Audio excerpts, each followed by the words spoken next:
Hi, everyone. Thank you. Thank you for being here with us. I am truly honored on behalf of the Adam Smith Center for Economic Freedom to have this conversation with President Leonel Fernández of the Dominican Republic. We're going to have this as a conversation, but any great speaker deserves a great introduction. So Professor Eduardo Gamarra will do the honor of introducing President Fernández. Eduardo. Thank you very much. Welcome to all of you.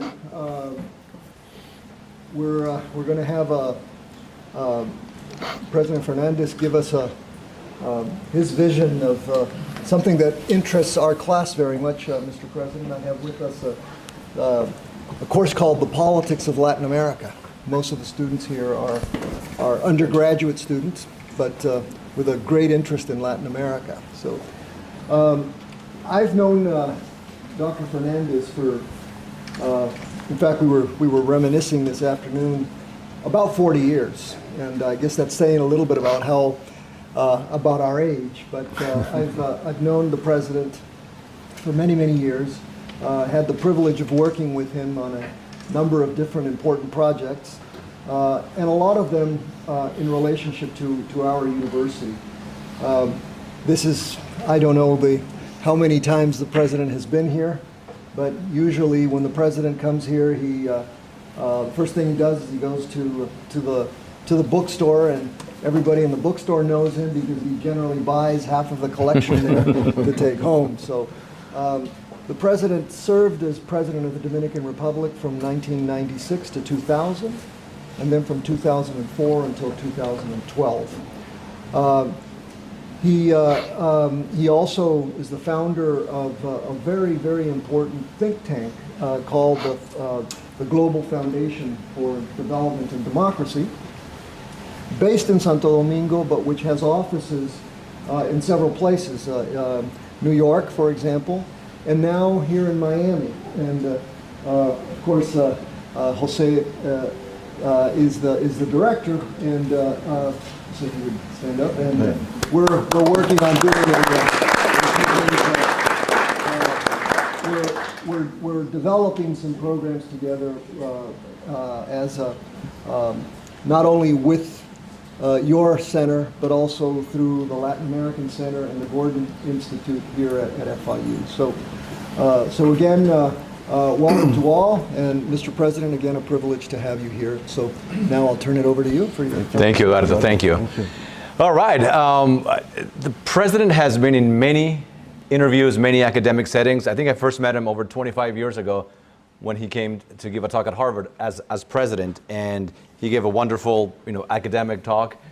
And I want to do something a little bit differently. I want to have a conversation with him not only as the former president of the Dominican Republic, but as Leonel. I want you to get to know the man behind the very important office that he held for 3 different periods, and who knows, might hold again at some point. He's eligible for 2 more terms, and so I want you to get to know him. And so I will ask a few questions about the Dominican Republic and about Latin America, about the U.S., but I also want to begin asking you about you, about your time in public service, about how you became interested in being a public servant. You've been in politics for a long time, so tell us, why politics, why public service? Well, thank you, Carlos. Thank you, Professor Eduardo Gamarra, for your very kind introduction. Thanks to all of you for being here today. Well, let me tell you a little bit about that. I never thought of being a politician. I wanted to be a baseball player. That's what I wanted to be. Tough competition from the Dominican Republic. I came to New York when I was 8 years old, so I was raised in New York. And I used to go to Shea Stadium, right, where the Mets played all the National League baseball teams. And then we had a very high-profile Dominican ball player, the first Dominican to get into the Hall of Fame. His name is Juan Marichal. Mm-hmm. And I used to go to Shea Stadium to see Marichal pitching. Who lives in Miami now. Who lives in Miami now, that's right. And then I was really impressed. 45,000 fans at Shea Stadium, many of them waving the Dominican flag. So I associated sports with Dominican Republic while living in New York. So my first dream was becoming a baseball player. But I got into a deep slump. I was never able to get out of it, striking out all the time. So, a very early stage, I made the right decision to move forward into some other field. Interest perhaps in politics began at home in New York. My mother was a nurse, and also she worked as an operator, sewing machines in one of the factories in New York. And on weekdays, on Sundays or Saturdays, she will invite some of her friends that would come from other parts of New York, from Boston, where Dominicans used to live at the time. And they would speak about Dominican politics. And so I was 9, 10 years of age. I didn't pay much attention, but I know they were talking about Dominican politics.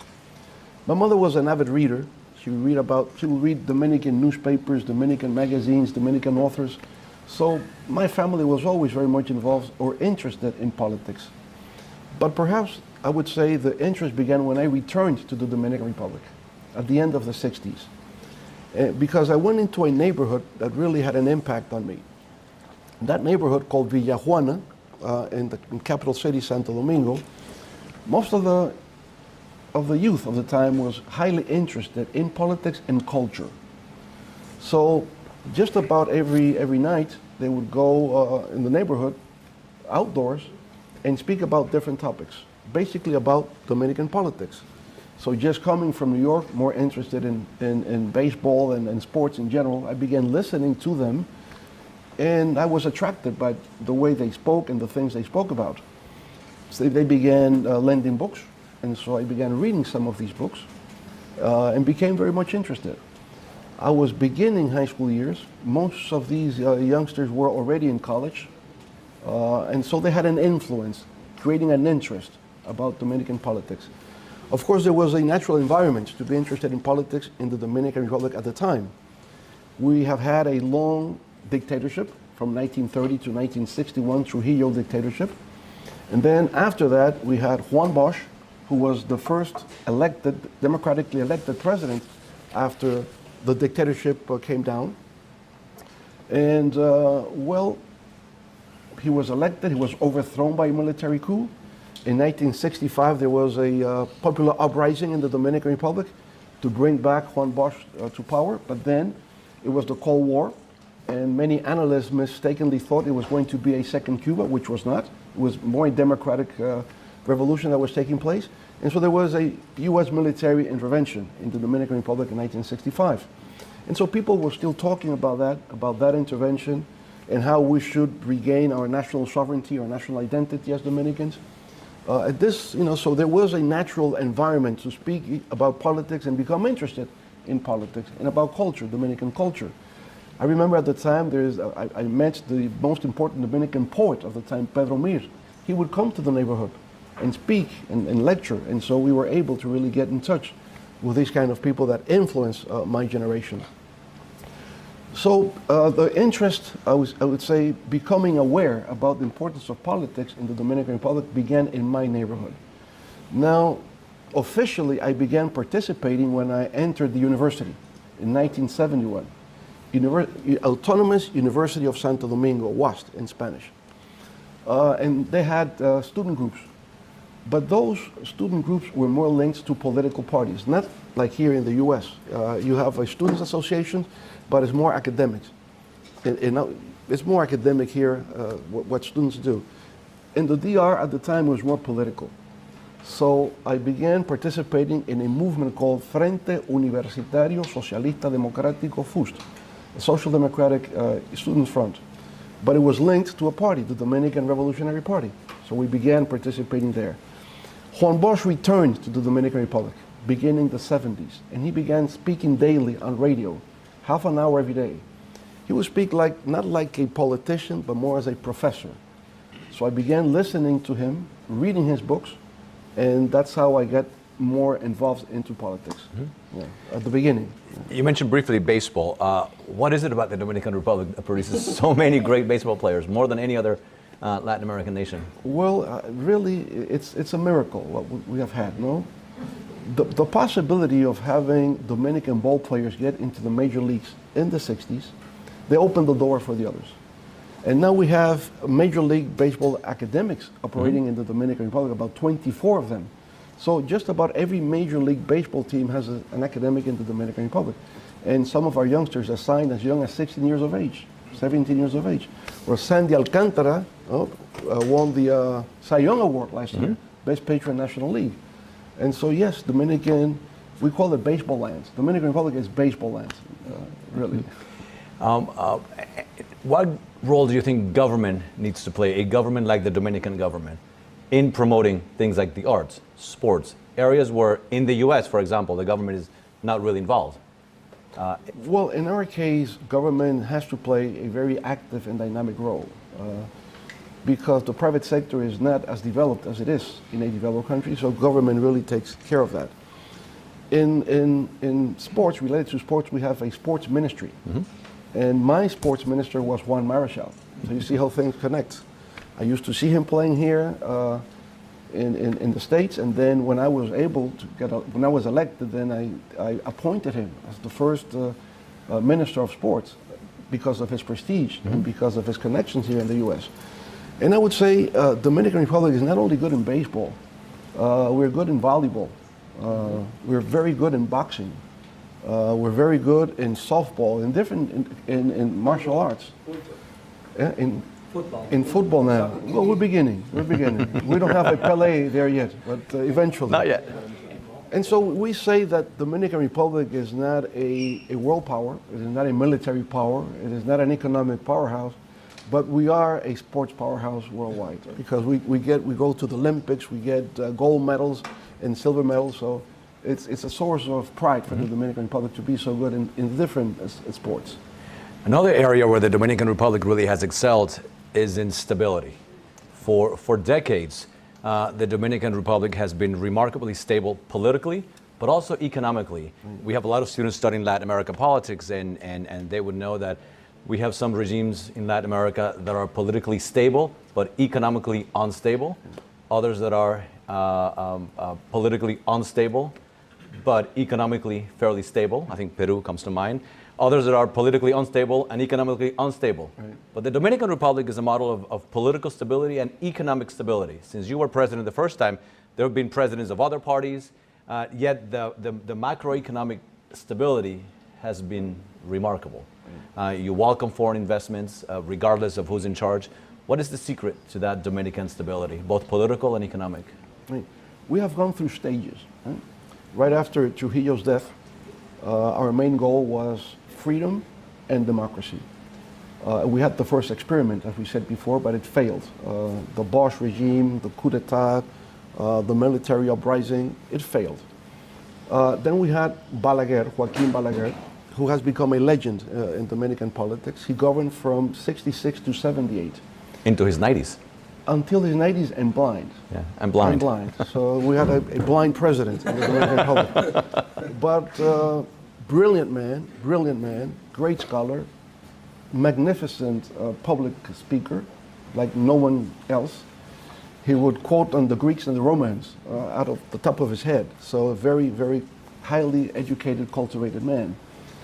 As any politician, history will judge finally, but my belief is that it's more positive than negative, what he did for the country. Those 12 years, there was economic growth. The economy was expanding, even though politically it was semi-authoritarian, I would say that.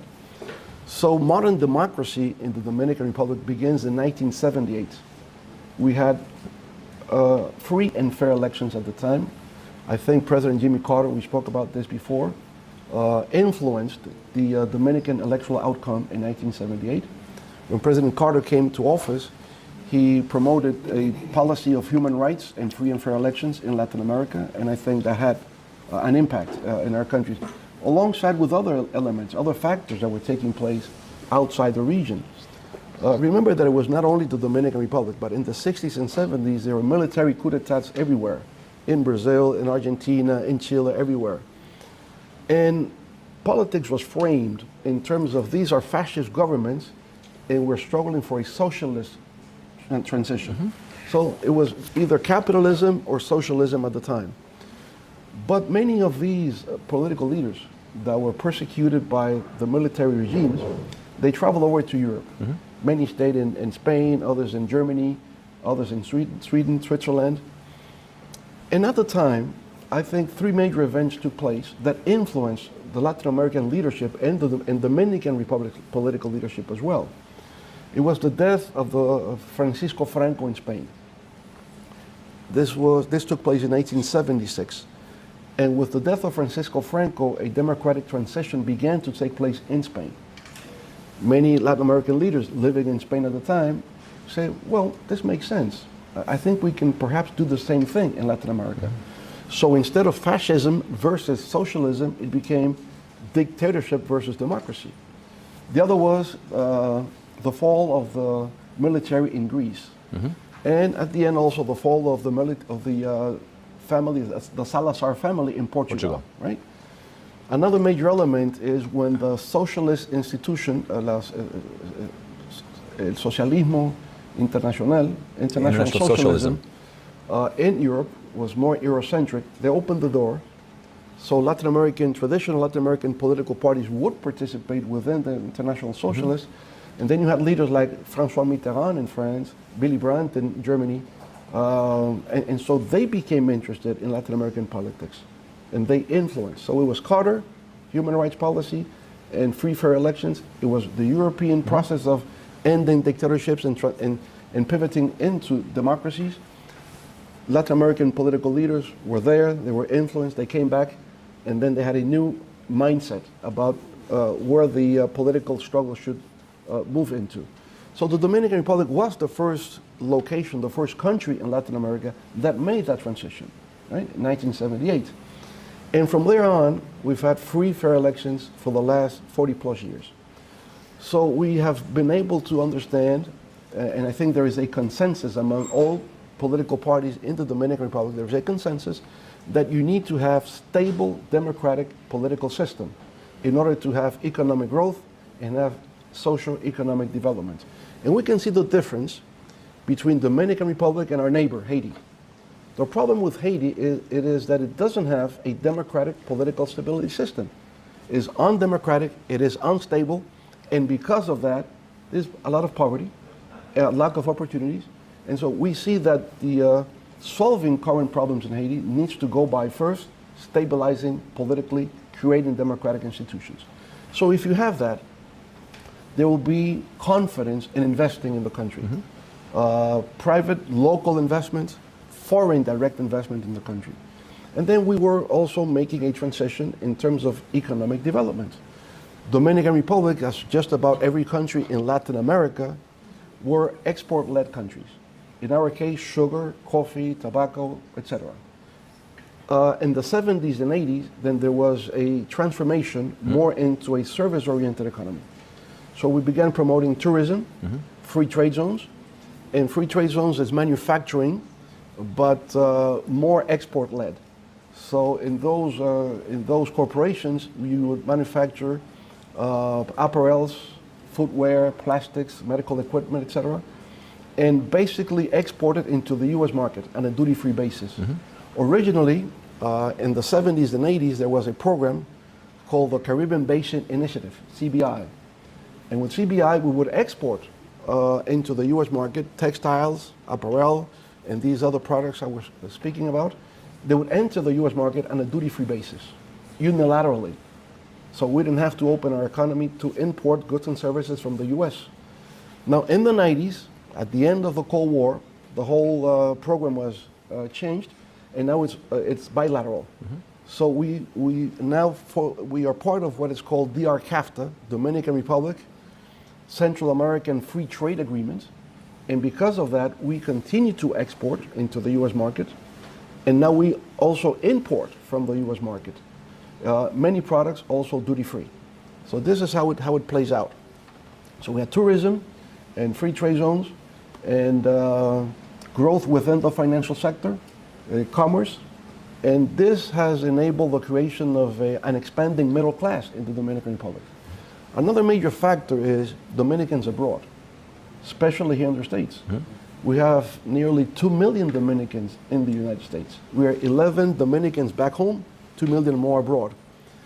And it's interesting because in the last census, what we see is that those 2 million, 1.1 million were born in the States, and only now 900,000 migrated to the United States.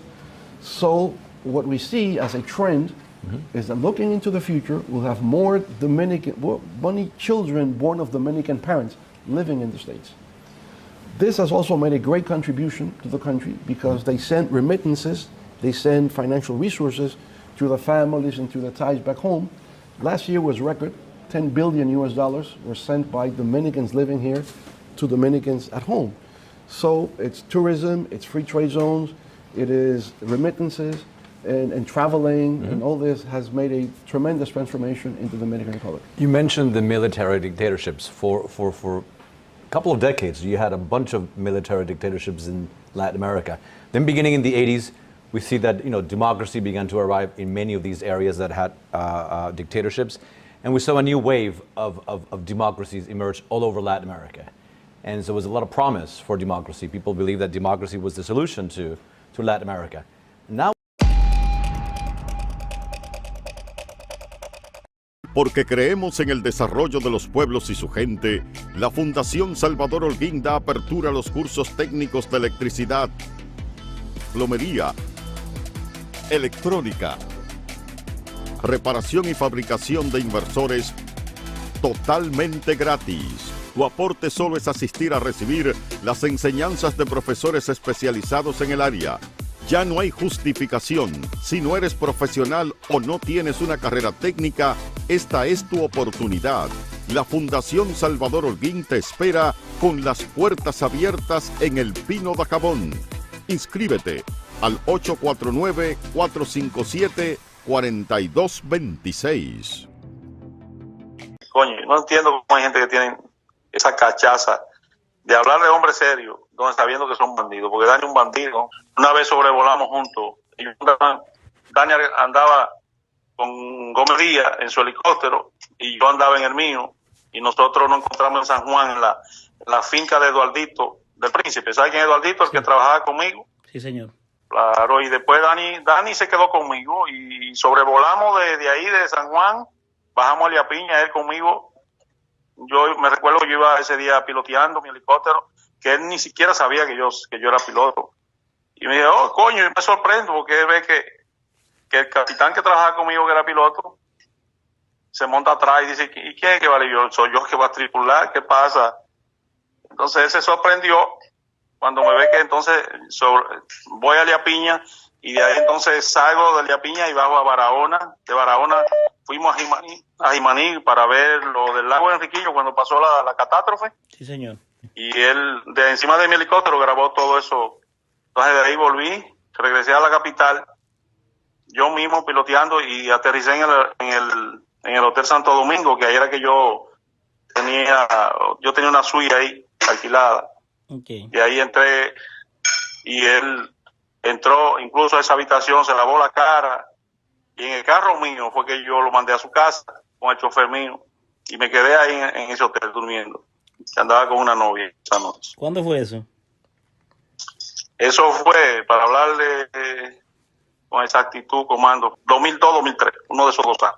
Cuando usted estaba en el mundo del narcotráfico, todavía. Pero claro, sí, señor. Él está montando una campaña de descrédito, asesinando mi moral, Sí. Usándolo a usted, asesinando mi moral para que crea pánico. Si usted quiere, arréstelo a él y dígale, si él no almorzó conmigo en mi finca, en San Juan de la Maguana, si no se montó conmigo y sobrevolamos en mi helicóptero en San Juan de la Maguana, viajando a Elia Piña y luego a Barahona, y de Barahona a Jimaní, de Jimaní a Santo Domingo. Usted tiene herramientas, dele, y yo estoy ahí, yo estoy aquí, a mí no se me aprieta el pecho. ¿Sabes que no? Bueno, pues quiere Con hacer... gente fresco así de doble moral, yo le saco el mocho. Él quiere hacerme daño. Y por usted lo hago, Juan, para que usted sepa. Yo lo sé. Mire, Él quiere hacerme daño con usted, porque yo como periodista, yo lo entrevisté. Además, cuando yo lo entrevisté a usted, ya usted no era narco, hermano, ya usted era un hombre retirado y que purgó pena. Claro, sí, señor. Y además, el hecho que yo lo entreviste a usted no significa que yo soy vocero de usted. Y además yo no soy vocero de nada, ni de Luis, que es el presidente, soy yo vocero. No, pregúntale a si él no es amigo de... Es más, comando, mire, usted, deme un número de Estados Unidos para yo hacer una llamada directamente con Eduardo, el príncipe. Usted escucha.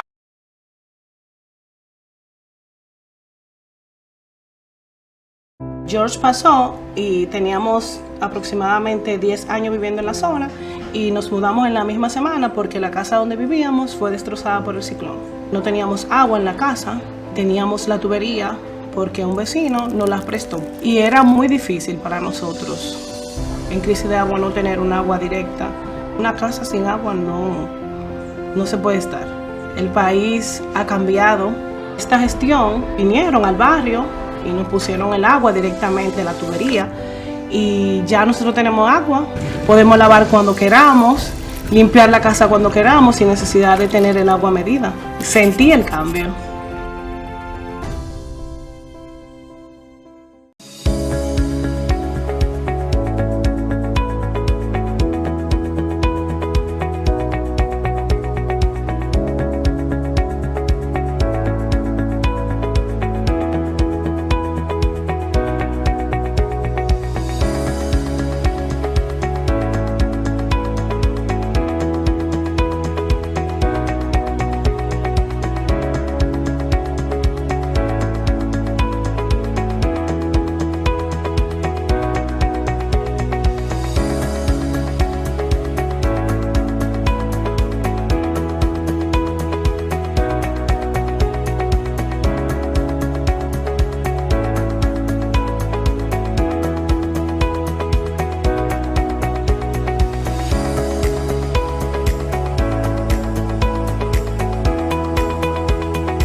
No, eso hace 22 años que yo tuve ese accidente, ya yo me había hecho 3 operaciones.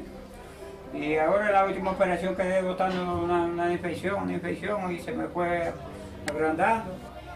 Y yo quería que me la cortaran la pierna porque ya no tenía solución. Y Salvador me dijo que me resolvía eso, que me la operaba, que no tenía que cortarme. Una guagua me chocó. No, vamos a decir que ya yo no tenía el recursos para operarme, era y vaina así. Yo me decidí que me la cortaran la pierna para no estar embromando a los médicos. No, yo no tengo con qué pagarle a Salvador. Tuve esa operación que me hizo vale millones de pesos. El presidente de la República Dominicana también que participó en eso. Nada, con la esperanza me que estoy contento por eso, que ya yo estoy operado, ya yo sé que si no me pongo a hacer, vamos a decir, desarreglo, no se me va a componer mal la pierna. Pero está resuelto el problema ya. No, yo le digo muchas gracias al presidente y a Salvador Guín, que estoy siendo bien agradecido por la operación que ellos me mandaron a hacer. Eso cuanto todo.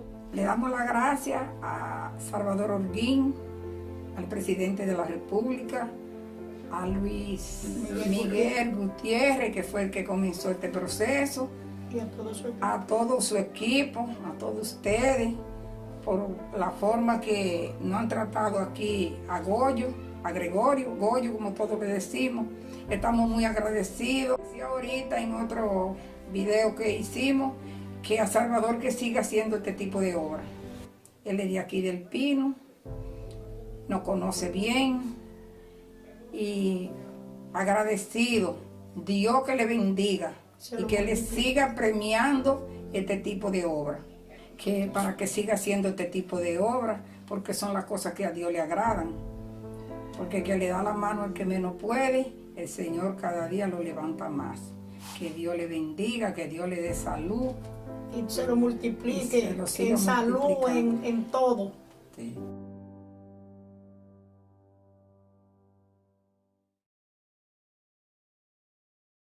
Soy pescador de la provincia de Puerto Plata y me desempeño como vendedor artesanal en el área de la Puntilla y Malecón. Con la pandemia, la crisis de nosotros se agudizó mucho más. No teníamos nada de qué depender, no teníamos turismo, no teníamos pesca, no teníamos comida, no teníamos cómo subsistir. La estábamos pasando extremadamente mal. Cuando cambiaron las autoridades, pues las cosas vinieron floreciendo.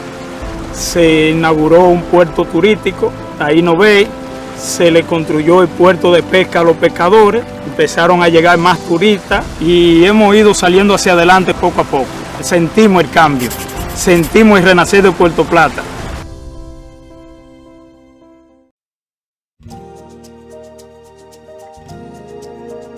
Tenemos un propósito que marcará un antes y un después en la historia de la República Dominicana. Despachar la mercancía que llega a nuestros puertos en 24 horas.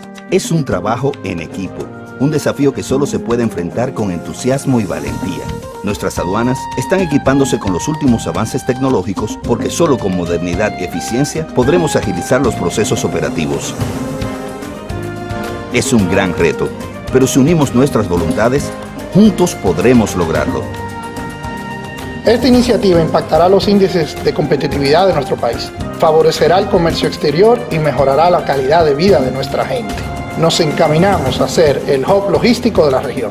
Es un propósito donde ganamos todos, pero sobre todo ganamos como país. Despacho en 24 horas. Juntos a tiempo. Dirección General de Aduanas.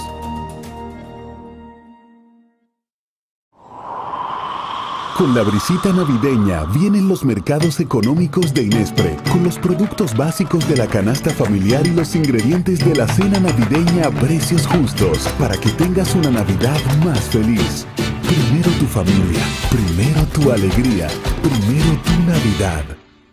Para cortar el plátano, gire el plátano 45 grados. Con precaución, haga una incisión en la cara de... No. La verdad que a la gente le gusta complicarse. Lo mismo pasa con el banco. Mira, tú tienes Cuchumil Cajero. Canal es para ti 24/7. Subagentes, hasta en el colmado de enfrente. ¡Colmado! Una app que ni siquiera el internet te consume. Y aún así, hay gente que se da el viaje para el banco. Oye, no hay que complicarse. Que los canales Banreservas están ahí para ti. Cuando quieras. No te compliques y utiliza los canales Banreservas, tu banco fuera del banco. Banreservas, el banco de todos los dominicanos.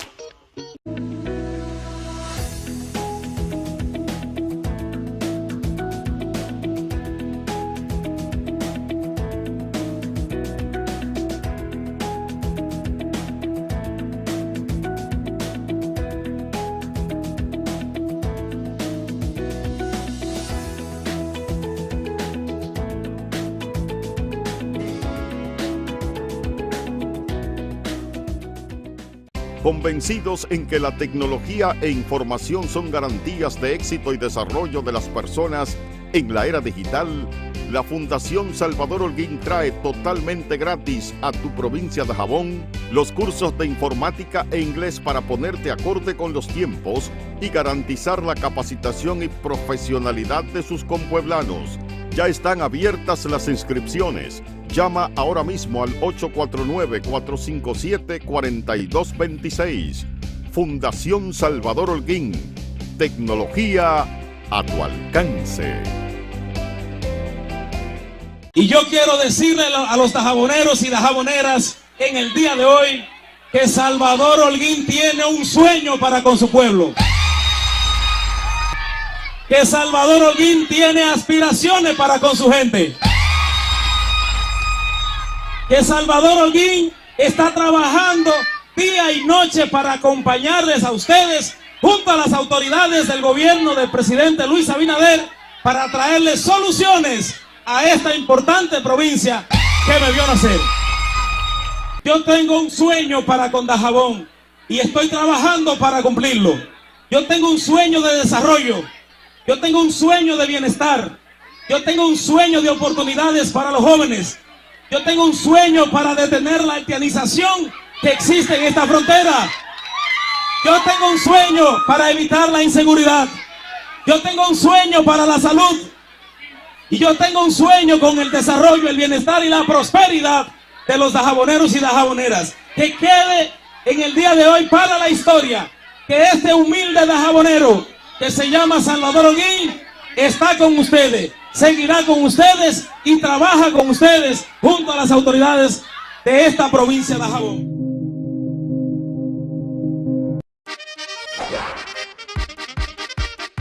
Llevamos el carnaval por dentro y por fuera.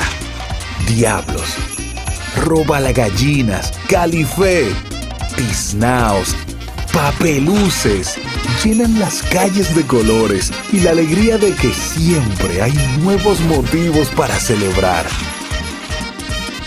El orgullo dominicano se pega. Lo dominicano se pega y este 27 de febrero se lo vamos a demostrar a todos. Gran festival musical en la Avenida del Puerto. Disfrútalo gratis y a celebrar el mes de la patria con La Coco Band, Chiquito Timbán, La Insuperable, Luis Miguel de la Margue, Alajazá, Fernandito Villalona, Mili Quesada y un espectáculo de fuegos artificiales con música sincronizada. Gran festival musical en la Avenida del Puerto. Este 27 de febrero desde las 6 de la tarde. Invita Gobierno de la República Dominicana. Él es Roberto. Hace tiempo tiene un dolor en la espalda que debería tratar, pero se cree Superman. No es bueno ignorar los avisos del cuerpo. Prueba con Ice Blue. Su poderosa fórmula actúa aliviando el dolor en los músculos y articulaciones de manera casi instantánea. Para sentirte súper, usa Ice Blue. Alivio rápido del dolor.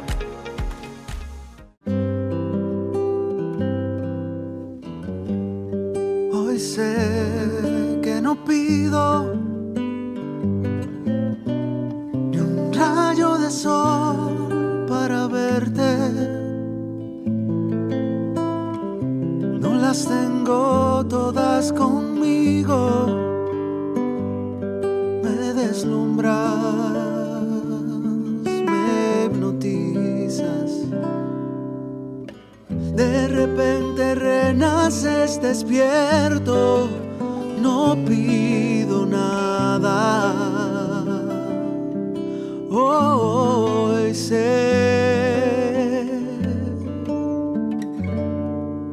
que te quiero. Donde sea que haya un dominicano, ahí estaremos con él. Porque somos Banreservas, el banco de todos los dominicanos. Para cortar el plátano, gire el plátano 45 grados. Con precaución, haga una incisión en la cara de... No. La verdad que a la gente le gusta complicarse. Lo mismo pasa con el banco. Mira, tú tienes cuchumil cajero, canales para ti 24/7, subagentes, hasta el colmado de enfrente. Colmado. Una app que ni siquiera el internet te consume. Y aún así, hay gente que se da el viaje para el banco. Oye, no hay que complicarse, que los canales Banreservas están ahí para ti, cuando quieras. No te compliques y utiliza los canales Banreservas, tu banco fuera del banco. Banreservas, el banco de todos los dominicanos. Continuando con las labores legislativas, la Cámara de Diputados aprobó en primera lectura el proyecto de ley de facturación electrónica que tiene por objeto regular el uso obligatorio de la misma por vía digital. Además, aprobó de urgencia en segunda lectura el proyecto de ley que regula la lengua de señas del diputado Tobías Crespo. El órgano legislativo también aprobó en segunda lectura el proyecto que crea la Casa Centro de Acogida Diurnas y Nocturnas para Personas Envejecientes, de la autoría del diputado Dioniso de la Rosa Rodríguez. En otro orden, Alfredo Pacheco recibió a Mario Lubetkin, director de la FAO, junto a una delegación compuesta por personal del INAVIE, la diputada Soraya Suárez, coordinadora del Frente Parlamentario contra el Hambre, acompañada de una comisión de legisladores, y Guadalupe Valdés, embajadora de la FAO en el país, con quienes trataron los proyectos de ley de seguridad alimentaria y etiquetado frontal. También la comisión coordinadora recibió a la Junta Directiva de la Asociación de Industrias, encabezada por Julio Brache, donde conversaron sobre diversos temas relacionados con el desarrollo de la economía nacional. Cámara de Diputados de la República Dominicana.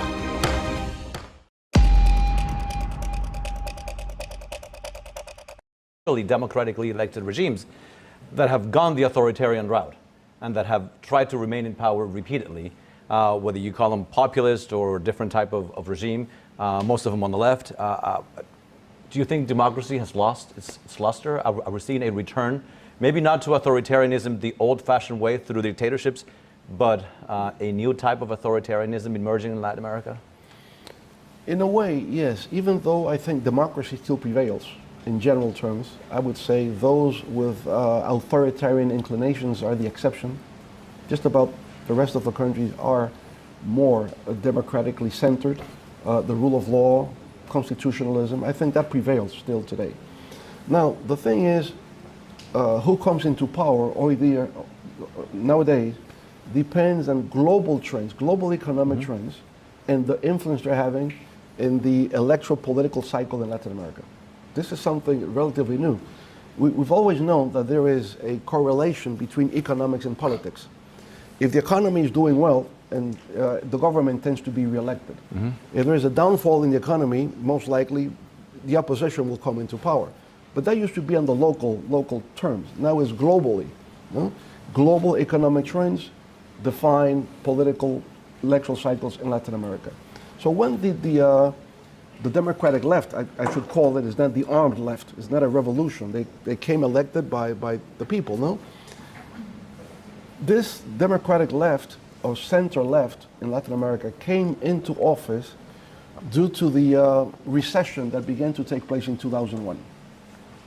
That's what explains that Lula won the elections in 2002 and all the others, because there was an economic situation that was having a negative impact.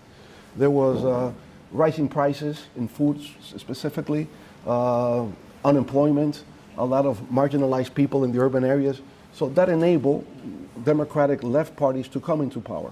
Now they were lucky enough that once in office, China began growing at 12% average annually, something extraordinary. And China began demanding natural resources that we have in the region, oil, natural gas, copper, soybeans, etc. So China was buying all of these products. And so for the first time, these governments, especially in South America, were having enough resources that they can invest in social policies. So they were investing more in education, investing more in healthcare. And so people were, I would say, supporting massively these governments. They got reelected many times. They had an enormous popularity, right? And it took a whole decade, from 2003 to 2013. And they call this the golden decade economically in Latin America. But beginning in 2014, it was the other way around. So China began lowering its economic growth. There was less demand of commodities coming from Latin America. And from 2014 to 2019, the year before the pandemic, there was a downfall in Latin America's economy. It only grew 0.5. While in the previous decade, from 2003 to 2013, it grew 5.5%, then a downfall to 0.5%. And so those governments that came into office, or that were in office, they lost the upcoming elections. So in the last 14 elections that has taken place in Latin America, from 2014 to 2022, all governments have lost elections, with the exception of Nicaragua, because the president jailed all his opponents. So every one of them. Every one of them, right? So he didn't win in a fair way. So this is. Do you think it's cyclical?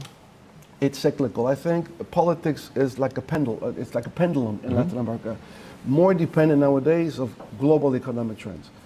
In our case, the Dominican Republic, we're more connected to the U.S.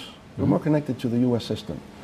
If the economy is doing well in the U.S., then it has a positive impact in the Dominican Republic. For example, what is taking place at this moment? Because of stimulus programs put in place here in the U.S. after the pandemic, consumers are buying more here in the U.S. If you go to shopping malls, you see people buying all the time. if they buy shoes, if they buy clothing, most of this is manufactured in countries like the Dominican Republic. So employment has risen in the Dominican Republic due to U.S. consumption, right? So this is helpful. But at the same time, there is inflation. And if the Federal Reserve increases rates, Dominican Republic has necessarily to increase rates at the same time. Why? Because if the central bank doesn't increase the rates, then there will be a capital flight from the Dominican Republic trying to station where they will get more return. So it's all connected. 92 central banks around the world are doing the same thing, increasing rates, interest rates, right? So there is a connection there. Now, if you raise interest rates to bring down inflation, most likely you're going to slow economic growth. And if you have to continue raising interest rates, at some point there will be a recession. And if there is a recession, whoever is in power will lose the next elections. Now, of all the countries we talked about, there's 3 that have remained authoritarian for a long time. 1, Cuba, 64 years. Venezuela, a quarter of a century. And Nicaragua, whether you count the first in the 80s, the first period of Ortega, or the recent one, even more. The Dominican Republic, again, has been a model of stability, democracy, free markets. Is there a role for the Dominican Republic to play in perhaps bringing these countries on the democratic side? Well, and if so, what should that be? I think we began playing that role during my administration when there was a crisis between Venezuela, Colombia, and Ecuador. Colombian troops entered Ecuadorian soil, persecuting members of the militia groups, members of the guerrilla groups. Colombian guerrilla groups supposedly operating from Ecuador.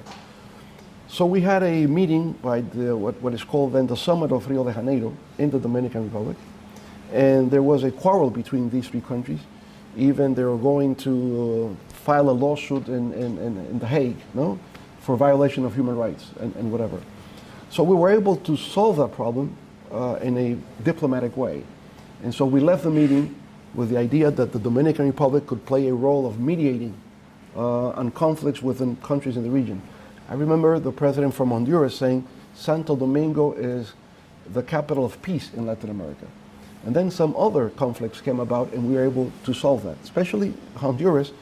When there was a military coup against President Zelaya, I had to go and travel, being president of the Dominican Republic, to rescue Zelaya, who was in exile in the Brazilian embassy, but under threat that would be killed by the Honduran military.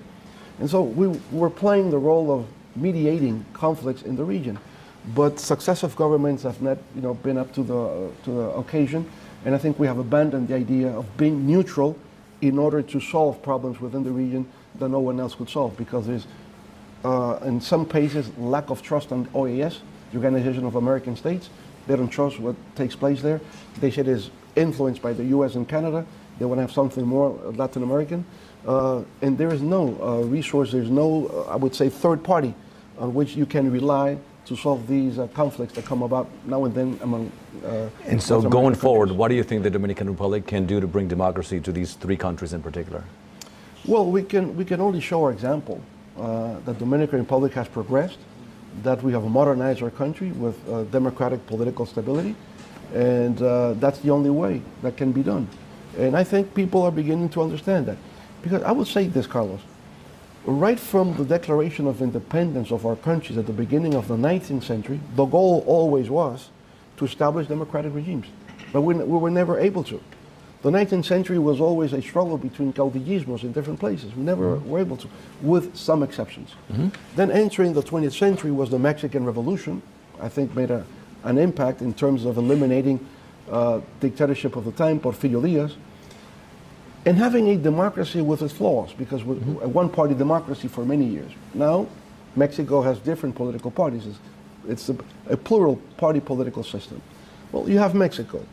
And then some of Chile, at some point up to Allende, when then there was a coup, and then you had Pinochet for many years, and now Chile once again is within the democratic, circle. At some point you have a democratic Christian president, another time you have a socialist president. Now we have a young, very young socialist president, but he has to operate within the framework and the limits of a democratic constitution. So it's important to have the rule of law, and everybody has to respect that rule of law. Otherwise, Absolutely. he creates a condition to be ousted from government, as recently has happened in Peru. When the president came out, he said he was going to dissolve the Congress. He couldn't step out of the door. Right. I think it was a self-inflicted coup that took place in that occasion. So with Cuba, we have to perhaps understand the historical moment. Cuba really was never democratic. Cuba was the last country to achieve independence at the end of the 19th century, 1898. And Cubans felt that they were mediated by the U.S. The U.S. played a very active intervening role in Cuba, so Cubans never understood there was really a democracy there.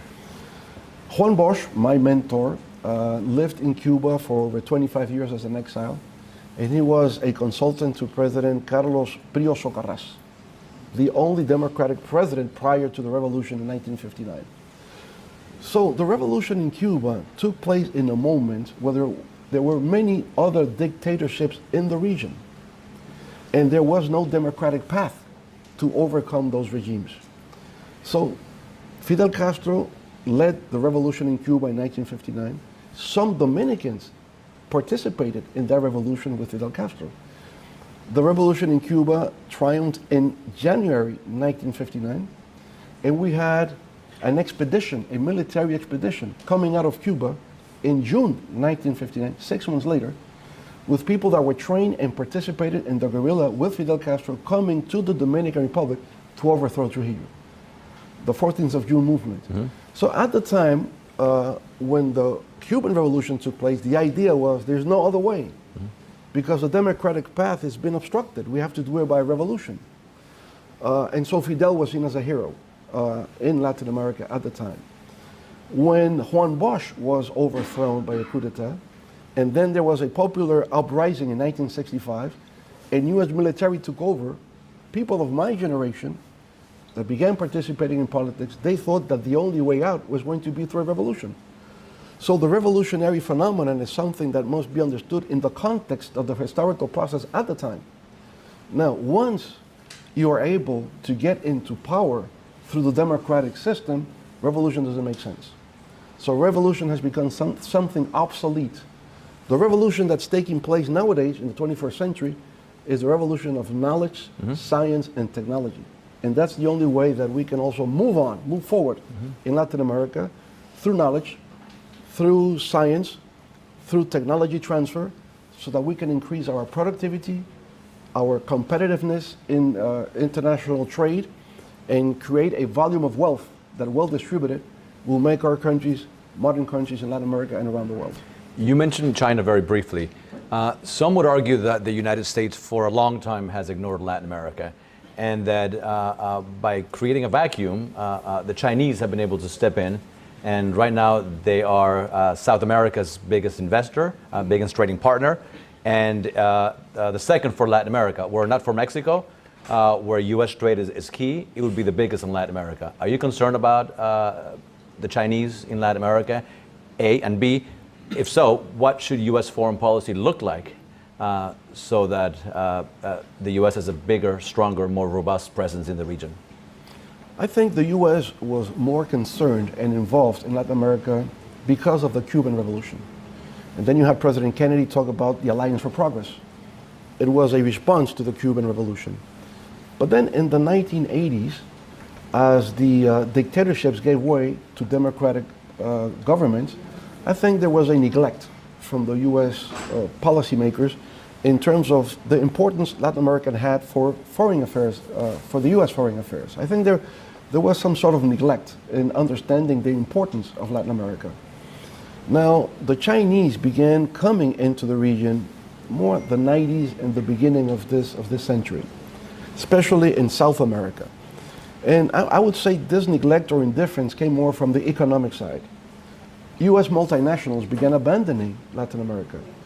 They thought that Latin American countries were too small, not enough population to buy goods and services from the U.S. U.S. companies, on the other hand, began going to China, investing in China, right? The industrial belt up in Northeast. I know that because we have many Dominicans living, for example, in Providence and Lawrence. This used to be manufacturing places, no? Ghost cities nowadays. Those companies went to China. And they went to China because they saw China had a huge population, 1.4 billion, so they're going to be consumers, they're going to buy American products manufactured in China.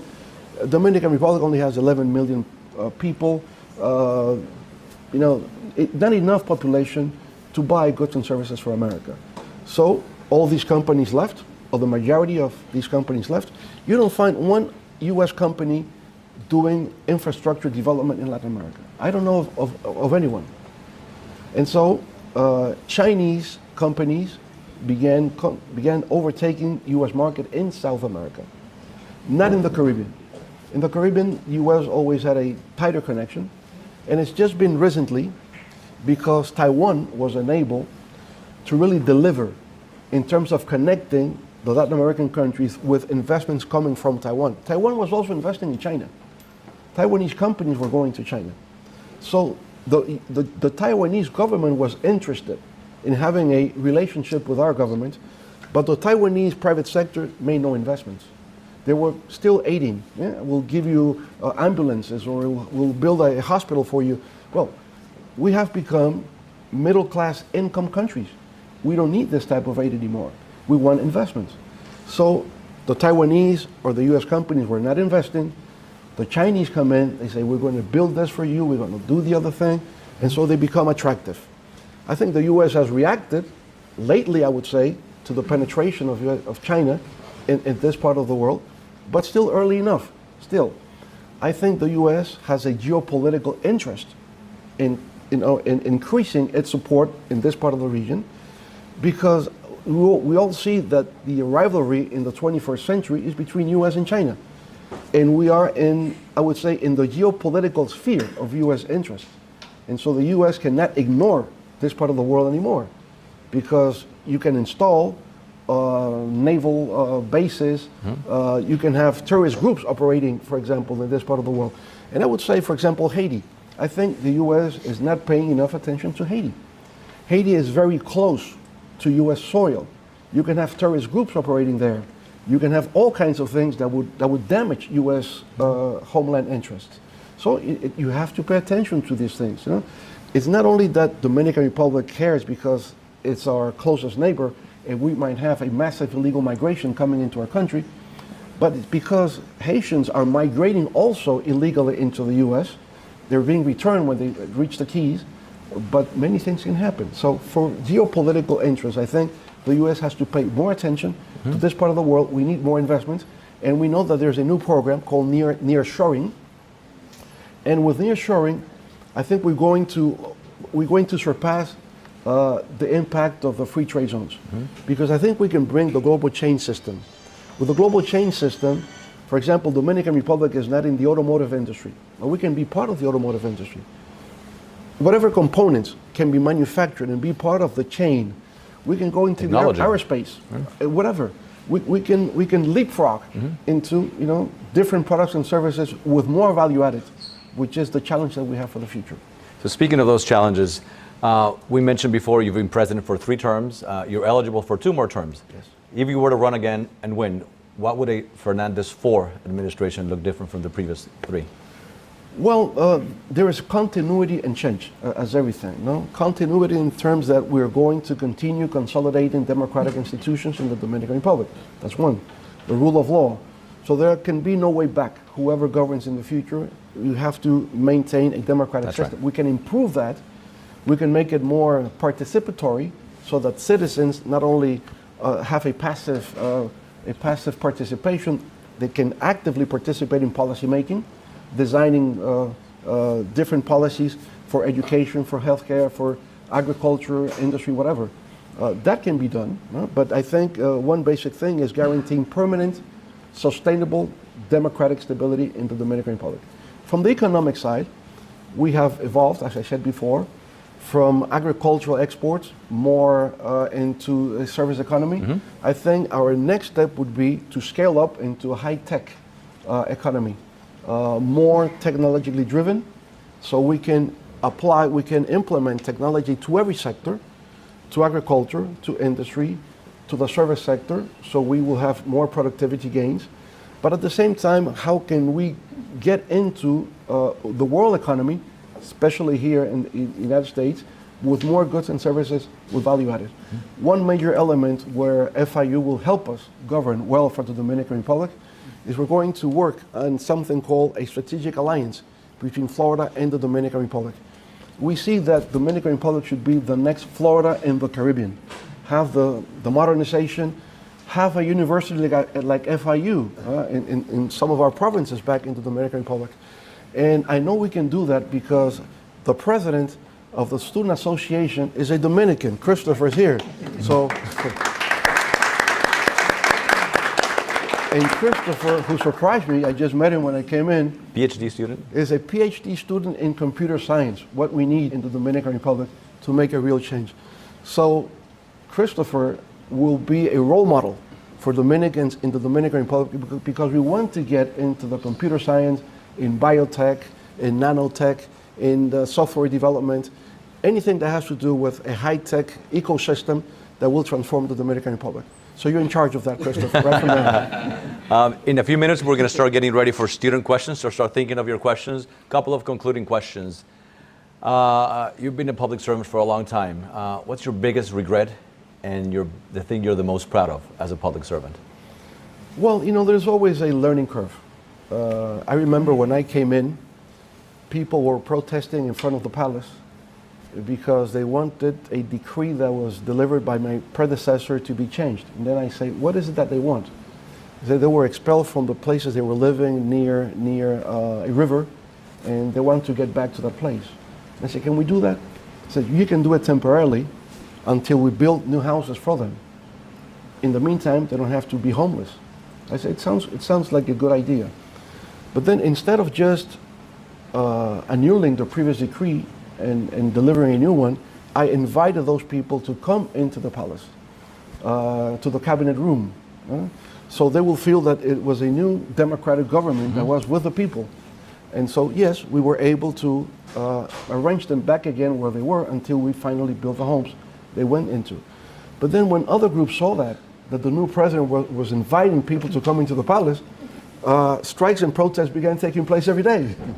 So I think I was paying the price for being a rookie president. Right? I regret that. Also, I would say salaries were very low at the time when I got into salaries for public servants. So I began taking the pressure to increase those salaries. And I made the mistake to do it before the end of the budget, the fiscal year. And people said that wasn't fair, that was governing.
Gracias a Salvador Iguín ya puedo contar con una ayuda que me dio.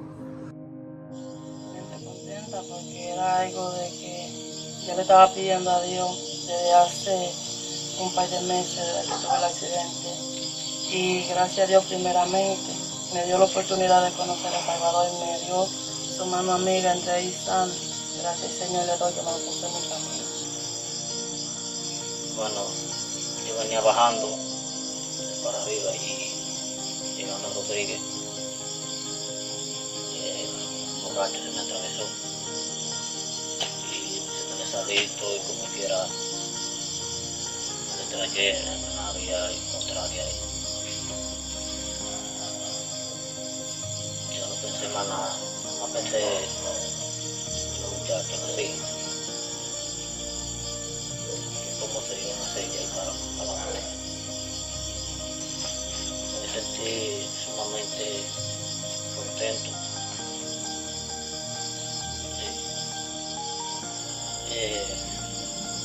Como te digo, la operación fue todo un éxito. Muy bien. Los médicos dicen que hay médicos perros, mentira. Ahí no hay médico perro.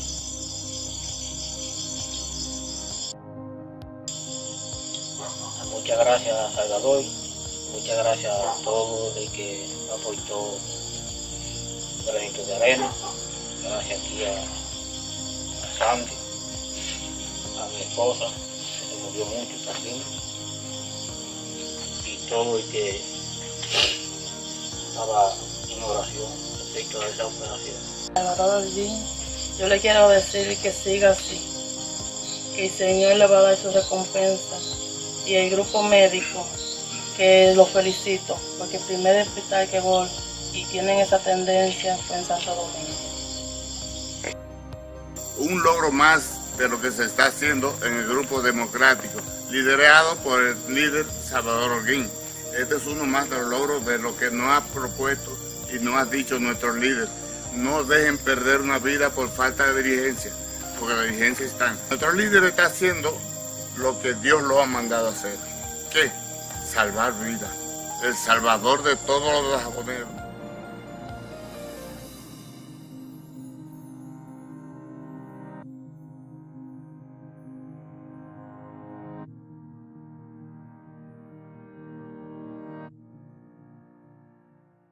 Convencidos en que la tecnología e información son garantías de éxito y desarrollo de las personas en la era digital, la Fundación Salvador Olguín trae totalmente gratis a tu provincia de Jabón los cursos de informática e inglés para ponerte acorde con los tiempos y garantizar la capacitación y profesionalidad de sus compueblanos.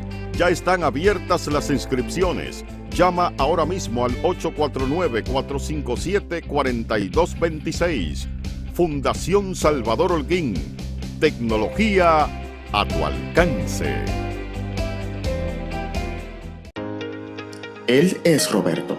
Hace tiempo tiene un dolor en la espalda que debería tratar, pero se cree Superman. No es bueno ignorar los avisos del cuerpo. Prueba con Ice Blue. Su poderosa fórmula actúa aliviando el dolor en los músculos y articulaciones de manera casi instantánea. Para sentirte súper, usa Ice Blue. Alivio rápido del dolor.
No, eso hace 22 años que yo tuve ese accidente, ya yo me había hecho 3 operaciones.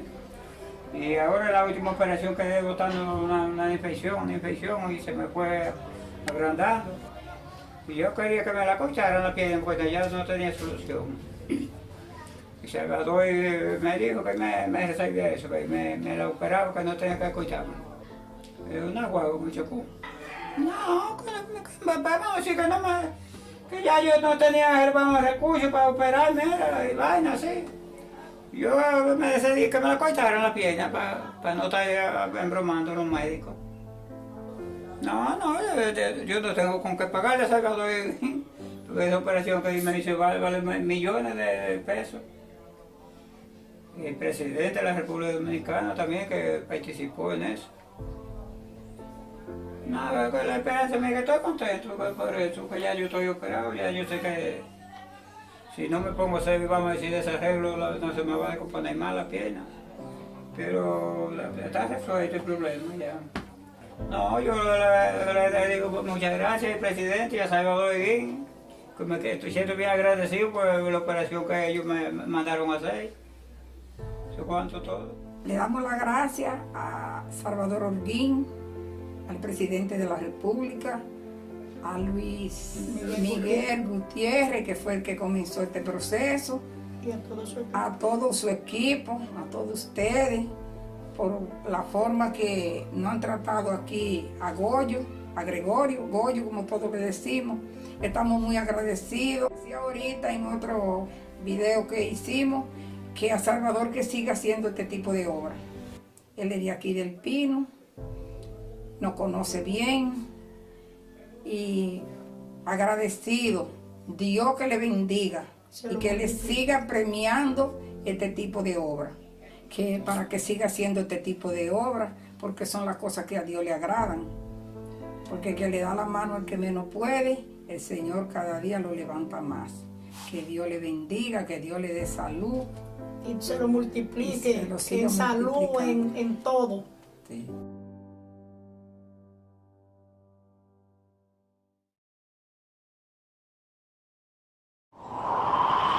Con la brisita navideña vienen los mercados económicos de Inespre, con los productos básicos de la canasta familiar y los ingredientes de la cena navideña a precios justos, para que tengas una Navidad más feliz.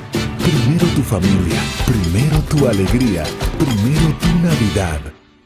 Para cortar el plátano, gire el plátano 45 grados. Con precaución, haga una incisión en la cara de... No. La verdad que a la gente le gusta complicarse. Lo mismo pasa con el banco. Mira, tú tienes cuchumil cajero, canales para ti 24/7, subagentes, hasta el colmado de enfrente. ¡Colmado! Una app que ni siquiera el internet te consume. Y aún así, hay gente que se da el viaje para el banco. Oye, no hay que complicarse, que los canales Banreservas están ahí para ti, cuando quieras.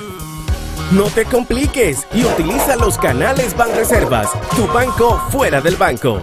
Banreservas, el banco de todos los dominicanos.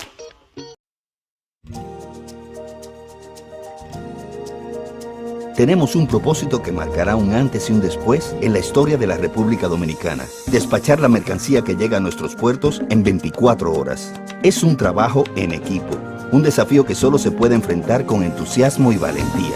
Nuestras aduanas están equipándose con los últimos avances tecnológicos porque solo con modernidad y eficiencia podremos agilizar los procesos operativos.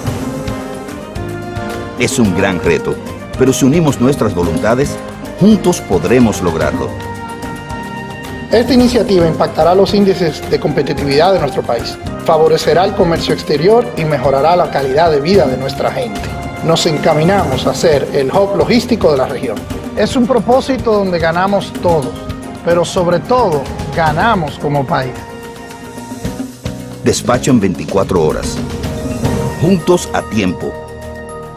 Dirección General de Aduanas. Papá, yo estoy harto ya. Yo lo que quiero es que quiten el toque de queda. Poder salir a la calle a cualquier hora, janguear, comerme un chimi. Este es Kelvin, el único que falta por vacunarse en el barrio. Llegarle a todos los coros, ya está bueno. Ajá, todos estamos cansados. Que quiten el toque de queda, depende de nosotros. Si no nos vacunamos, no lo van a quitar. Porque nos jodemos. Bueno, vacúnense ustedes porque yo no. Sube la música ahí. Interrumpimos este programa para anunciar que tendremos que seguir con el toque de queda, porque falta una sola persona por vacunarse. En verdad lo que yo estaba diciendo es que yo me voy a ir a vacunar. Ok, dale. Ayuda al país a abrir negocios, empleos, abrazos, libertad. Vacúnate, refuérzate, ya. Y yo quiero decirle a los dajaboneros y dajaboneras en el día de hoy que Salvador Holguín tiene un sueño para con su pueblo. Que Salvador Holguín tiene aspiraciones para con su gente.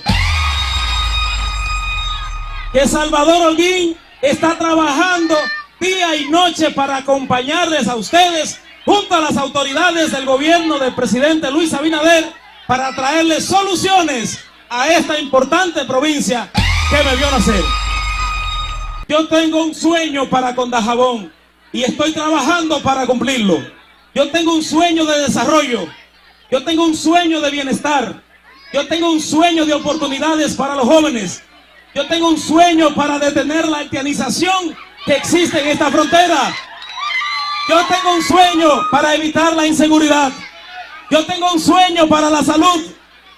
Y yo tengo un sueño con el desarrollo, el bienestar y la prosperidad de los dajaboneros y dajaboneras. Que quede en el día de hoy para la historia que este humilde dajabonero que se llama Salvador Holguín está con ustedes, seguirá con ustedes y trabaja con ustedes junto a las autoridades de esta provincia de Dajabón.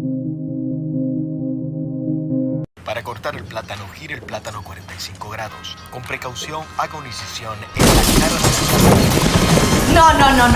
La verdad que a la gente le gusta complicarse. Lo mismo pasa con el banco. Mira, tú tienes 8,000 cajeros, canales para ti 24/7, subagentes, hasta el colmado de enfrente. Colmado. Una app que ni siquiera el internet te consume. Y aún así, hay gente que se da el viaje para el banco. Oye, no hay que complicarse, que los canales Banreservas están ahí para ti, cuando quieras.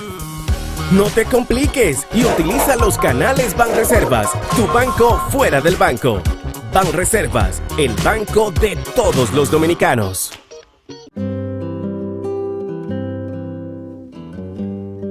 Hoy sé que no pido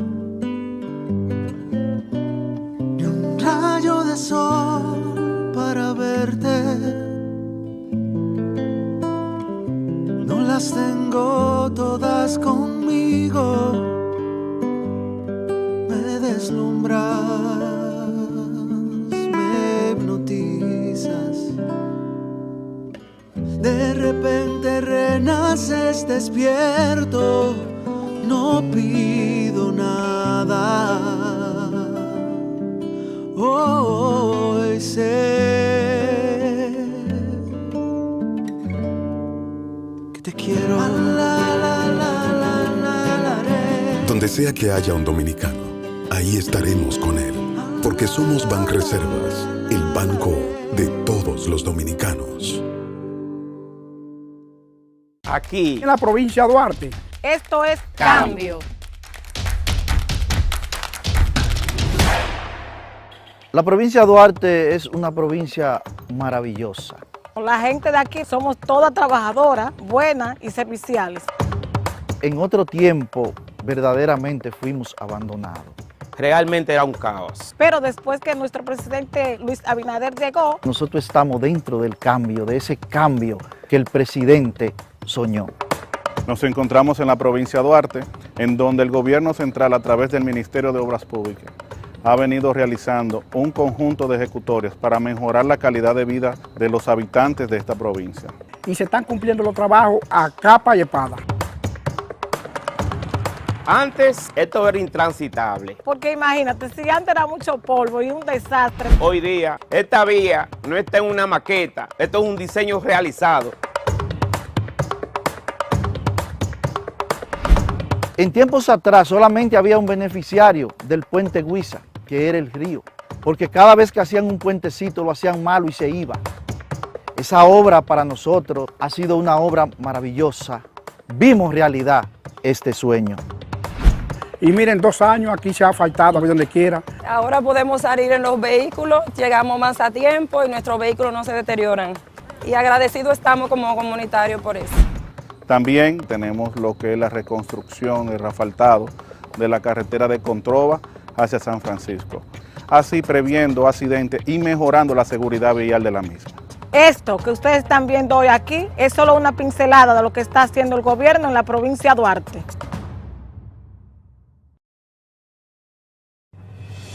Lo que San Cristóbal necesita se está haciendo. En menos de 3 años, lo que se prometió se está cumpliendo. Mejoramiento Acueducto San Cristóbal. Proyecto de reparación del Centro Médico del Primer Nivel La Palmita. Instituto Preparatorio de Menores Refor. Fase 2 de Dominicana se reconstruye. Trébol de San Cristóbal. Planta de tratamiento de aguas residuales. ¿Y ahora qué falta mambo? Porque pensamos en todos, empezando por ti. Esto es cambio. Gobierno de la República Dominicana.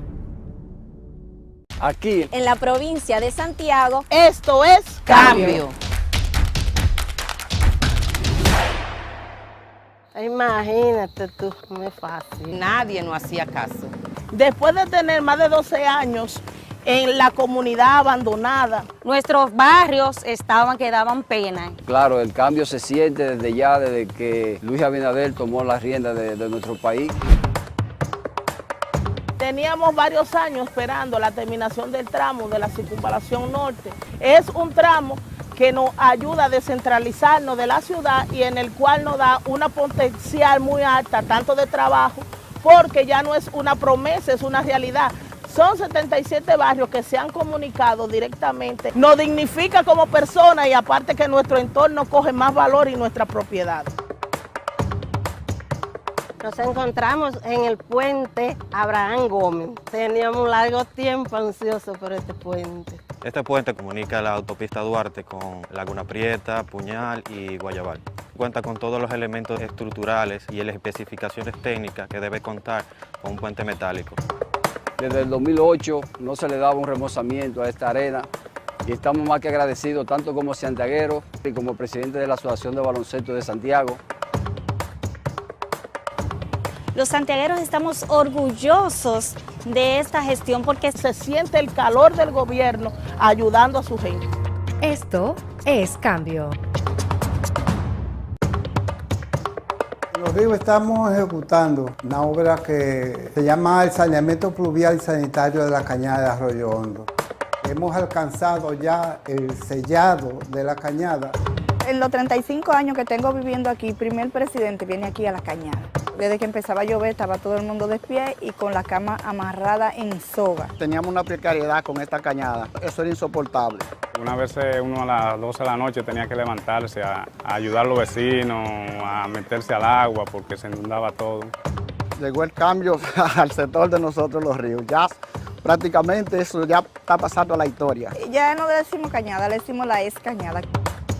Nosotros tenemos ya un presidente que se duele por nosotros, que nos ha escuchado. Mucha diferencia. Ahora cuando llueve uno se siente asombrado porque ni siquiera ve el agua cruzar. Está uno prácticamente en un paraíso. Se resuelve un problema de salubridad, se resuelve un problema de derramamientos de agua, de crecida de las cañadas. Alcanzar lo que hemos hecho en esta etapa, esto es cambio. Ya los niños juegan, no tenemos susto de que está lloviendo y vamos a tener que salir corriendo de aquí porque lo estamos disfrutando bastante, nos sentamos en la tarde, nos recreamos. Ya todos los domingos, los fines de semana lo vamos a compartir todo en familia aquí, ya ustedes saben.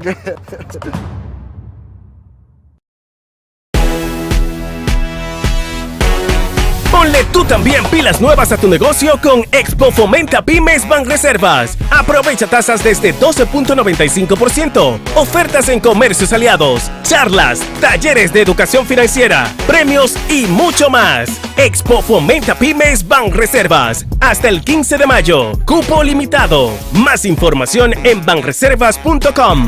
Banreservas, el banco de todos los dominicanos.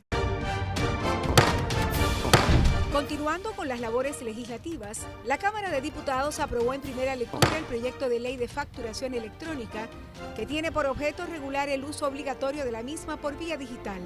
Además, aprobó de urgencia en segunda lectura el proyecto de ley que regula la lengua de señas del diputado Tobías Crespo.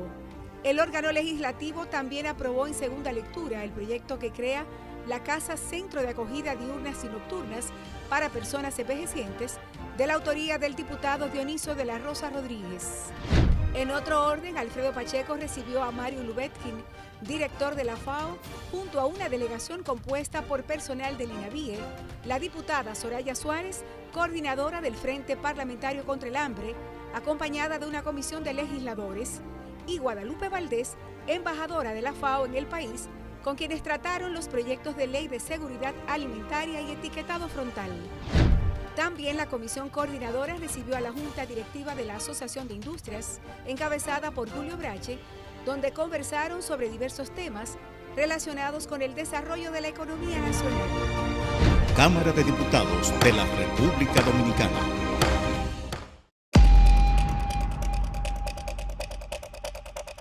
Lack of knowledge, it was lack of experience, and so we were able to solve that. Your biggest accomplishment? Biggest accomplishment? If you have to choose one. I would say when I inaugurated the Santo Domingo Cyber Park, because I saw that as the wave of the future. That dream has not been fully fulfilled, but I think with the Technological Institute of the Americas and the Cyber Park is converting that into a technological corridor of the Americas that we will do in our partnership with the state of Florida. The metro. Ah, the metro. Yes. Well, thank you for remembering that. Yes. When we built the metro system, is a subway system in the Dominican Republic. Nobody thought we could do it. They said this is something for developed countries, not for countries like the Dominican Republic. And we did it with Dominican engineers. They built the subway. When we inaugurated the subway, the metro, it was a day of pride for the Dominican Republic. We saw the flags everywhere. And even in New York, people in their apartments were hanging the Dominican flag in sense of pride that we were able to build a subway system in the country. Thank you for remembering that to me. At the center, we're developing a leadership program to study leadership in collaboration with the College of Business, and we have a scholar of leadership here. In your opinion, briefly, what makes a great leader? Thinking about the people. It's not about you, it's about the people. So if you have that always focused, that you're working to improve the life of your fellow citizens, and it's a great personal sacrifice, then you might become a good leader. You have to listen. You learn by listening. You have to understand the particular things that really interest people. You have to be a people's man in order to become a leader. So we began talking about you as a public servant, and I want to conclude with a question that I ask every leader that comes into the center. We have a lot of young students here, tons. And I'm sure many of them want to be public servants one day. But they read the news, they look at what's going on around them, and all they see is the negativity surrounding public service, politicians, the corruption, the scandals. What do you tell them to become, why should they be public servants? What words of advice would you give them if they really want to be public servants, but they're turned off by what they read or see on television? Well, you know, I would say being a politician, especially in Latin America nowadays, is always serious business, and is perhaps even dangerous because your reputation is always on the line. But there is also a sense of honor serving your country, right? And if you get that honor bestowed upon you, and you can really make a contribution and be able to transform the country, I mean, there's no more honor than that you can get. On a personal level, if you're someone who is seeking knowledge and experience, there's no other place that you can gain more knowledge than being a public servant. Because politics has to do with everything. If you become a medical doctor, you only know about medicine, and you only know about your area of expertise. If you become a lawyer, you stick with civil law, or you're a trial lawyer, but you don't know much more about that. But in politics, you know about everything. You know about healthcare, you learn about education, you learn about agriculture, you learn about just about, so your interest for life opens up for you. It enlightens you to really, you understand the world better, you understand human nature better. So nothing is more transformative than becoming a public servant on the personal level. So if you're looking back and look at a young Leonel, the high school student, and you have a choice of being a baseball player, Hall of Famer, or president, you would have chosen this. I would have preferred being a baseball player. I'm still stuck to it. I'm still stuck to it. All right. So let's open it up for questions. I'll ask if we can have the students go first. So, yes, right here. Yes. Okay. So, hello, everyone. Say your name and where you're from. I'm Zolo Batista, born and raised in the Dominican Republic. Moved here almost 3 years ago to pursue my bachelor's here in finance and economics. Mr. President, a pleasure to have you. Basically, I just wanted to ask you, because I had the chance to be an intern in the Ministry of Finance this last summer, and I will be heading to JP Morgan as soon as I graduate to be in the investment banking division.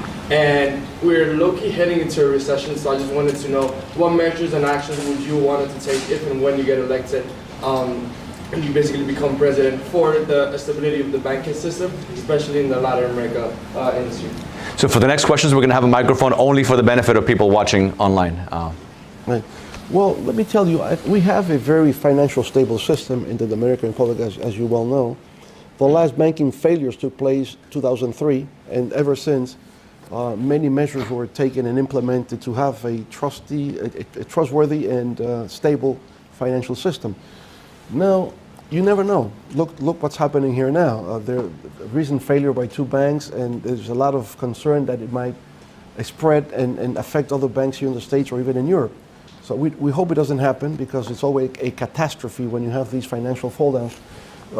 But I think with your experience, what you're doing here, and what you're planning to do at JP Morgan will be of great interest for the Dominican Republic, because we are connected to the financial international system. We're always issuing bonds, we're increasing our debt, and if we have Dominicans who are knowledgeable about how the global financial system operates, you can better represent the interests of the Dominican Republic.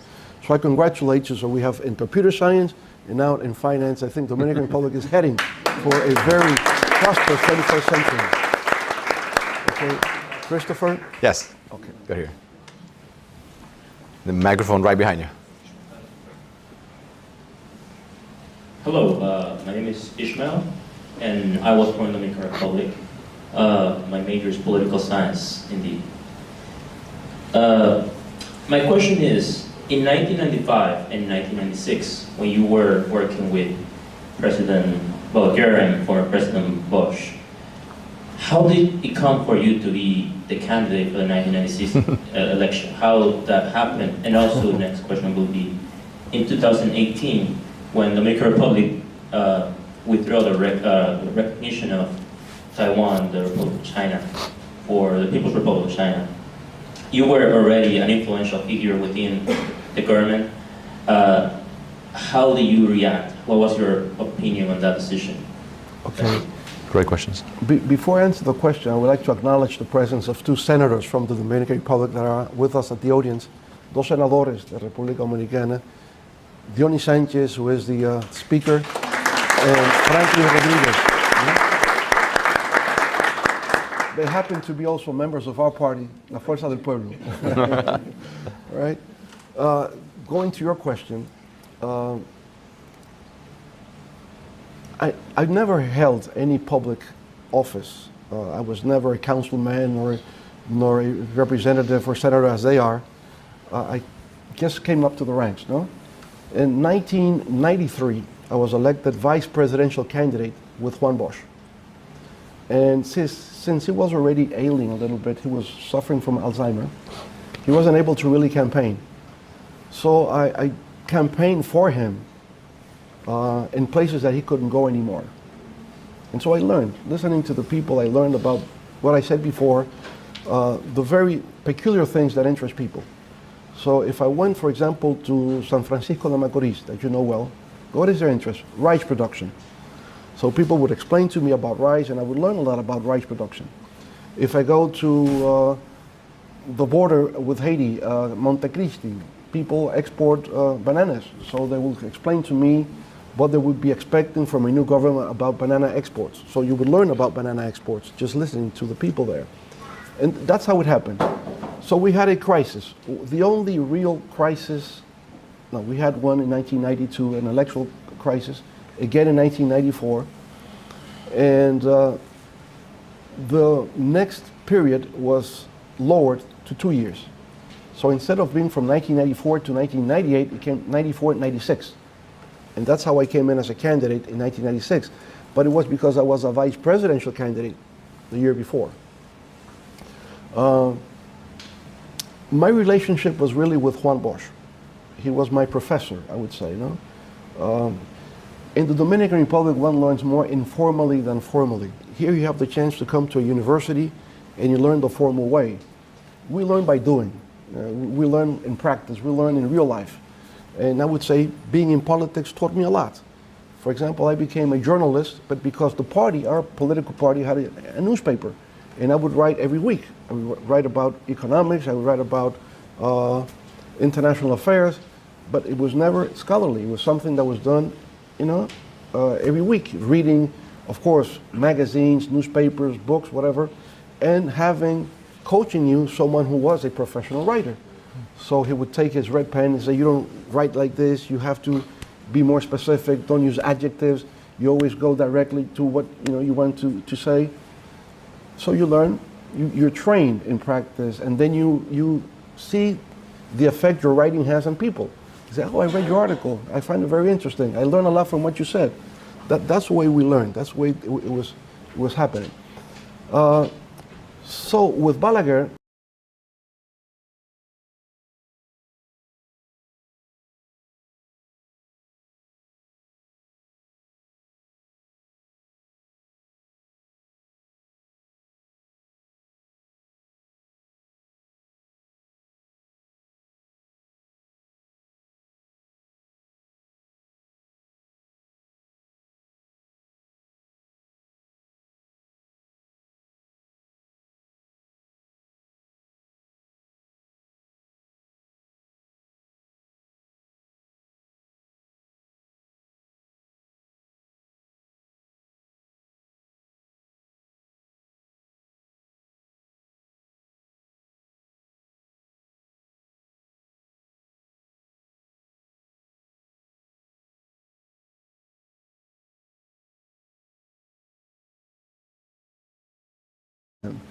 and my impression of him, as I said before, even though he has a long history that came within the Trujillo regime, and my generation objected him because of that, they always thought, why a man of such brilliance and of such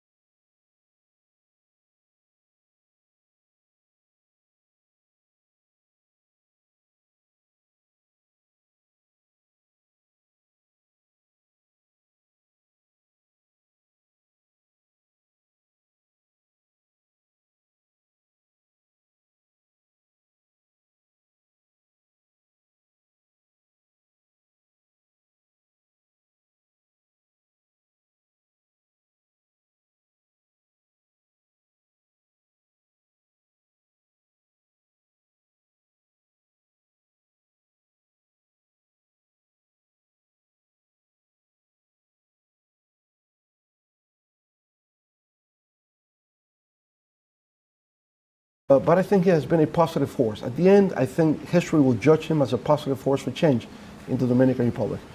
So that's the way it happens. I never thought I would be a presidential candidate. I never aspired to that. I was participating in politics because I could not be indifferent with what was taking place in the country. But by participating, you become noticeable. People start looking at your leadership. You get involved, and that's what happens. I have a friend here, Joaquin Jerónimo, who was my classmate back from ninth grade. And he also began participating with politics with me personally. He became ambassador. He was ambassador during my period, my government. And now we are in this new political party, Fuerza del Pueblo. Mm-hmm. Right? And Taiwan? Taiwan. Repeat the question again on Taiwan. Of course. In 2018, the government, you were already, you were not the president, but you were influential. You were an influential figure in politics and government. How was your reaction with the change of recognition from Taiwan to China? Look, I think it was inevitable that would happen because China has control. And then when the Dominican Republic wanted, for example, to lead one of the agencies, we didn't have China's support. But China was and is very influential in Africa. So all those African votes, we will not have it. China is very influential with countries in Asia. So Dominican Republic was alienated in the UN system. We couldn't really hold any position because China will alienate the votes for any country that did not have formal diplomatic relations with the People's Republic of China. So Taiwan's influence was waning, and China's influence was continuously moving up. So it was inevitable that at some point we needed to have formal diplomatic relations with the second most important and powerful country in the world.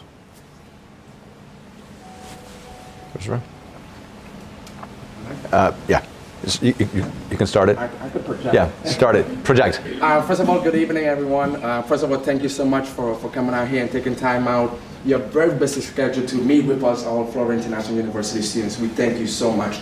So as you can see, there's a number of Dominican students studying here in the United States. So what measures do you think could be implemented to support and encourage those Dominican students studying here in the USA? And how can Dominican Republic further benefit from the education and the skills these students bring back home? Right. Well, first of all, I think you're all very privileged to be here in the States at the college level because you become bilingual, you become bicultural, you create a network of relationships that is, I would say, human capital, social capital that would be of great interest for the Dominican Republic. Now, our main challenge is how can we bring you back? Because once you are at FIU, we have nothing of this nature back in the Dominican Republic. So how can we attract you? We have to create opportunities. And by that I mean, for example, in your case, the technological corridor, the America's technological corridor. If you find high-tech corporations in the DR, computer science, you will be willing to come back. Now, you won't stay because you will never stay definitely. You will be going back and forth. If you've lived here, you don't go back and stay there. There's so many things taking place here in the States that you need to come back now and then, right? So you become circular. You're there, you're here, you're everywhere. You become global. And we need global citizens in the Dominican Republic. If you go to JP Morgan, you know what that means for the Dominican Republic? The value added that you're having for your country? Fantastic, excellent. You cannot stay forever here. We need you down there, but you're not going to stay there either. You're going to be around, here and there, but making connections, attracting investors to the Dominican Republic, making of the Dominican Republic a showcase for the world. And that's what you can do. And that's we are aspiring to create that atmosphere for our youth to be part of the transformative process in the Dominican Republic. Mm-hmm. Right. Okay, have time for two more questions. We'll do, well, we got three hands, so let's do, yikes. Okay, we'll do 1 and 2. Let's see. Go ahead. Then we have to leave. He has a plane to catch. Yeah, okay. So make it brief. And name and where you're from. Good afternoon. My name is Lizzie. I graduated from civil engineering last December, and I'm from the Dominican Republic as well. Civil engineering, okay. And I would like to know, what do you recommend us as a new generation to keep making improvements and to help and serve our country, not necessarily as politicians, but as global citizens? Right. Great question. Well, I think for you, civil engineer here in the States, Dominican Republic is booming in terms of real estate. As a matter of fact, we have an engineer here. His name is Jose Espinal. Jose Espinal is a new generation of engineers in the Dominican Republic from Santiago, the second largest city in the country. And he's part of a movement that is transforming Santiago with new architectural styles. It's glass and steel. You go into Santiago, you see it's a modern city. Little Miami is Santiago because of what you're doing, right? So in your case, I would say stay in touch with colleagues from the Dominican Republic, civil engineers, what they're doing down there. He would like to also bring his colleagues here and invest in Miami, invest in Florida, in real estate. Because if we're talking about integrating Dominican Republic into Florida, integration means many things. It means investments, it means trade, it means finance, it means science, it means education. So if we can bring investors from the DR to invest in Florida, they will accumulate a larger volume of wealth, but at the same time they will learn with the new techniques that are being implemented here. and they will take that back to the Dominican Republic, and we create a bridge between Florida and the Dominican Republic for mutual benefit. It will benefit people living in Florida, it will benefit people living in the Dominican Republic. This is what I think is the wave of the future, building that bridge that can connect us together in the different endeavors in which we're involved, right? In your particular case, young Dominican, professional, living here, you have to read Dominican history. You have to somehow strengthen your national identity. You're global, but you're Dominican. Right? Your Dominican roots has to be strengthened and deepened every time, and that means getting emotionally connected with what takes place in the Dominican Republic. All right, go for it.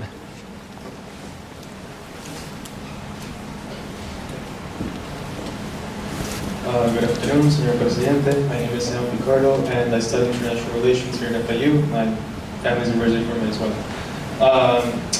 On the topic of building bridges, my question is the Dominican Republic making the same calculation that they don't want to be stuck in sort of the competition between economically and politically between China and the US, and want to keep fostering those regional relationships between, for example, Mercosur and the Dominican Republic, or the Dominican Republic and the EU, especially in light of, for example, Mercosur is about to, or they already signed a trade agreement with the EU, which they've been working on for, I think, decades now. So do you see yourself fostering those more regional relationships and alternative bridges?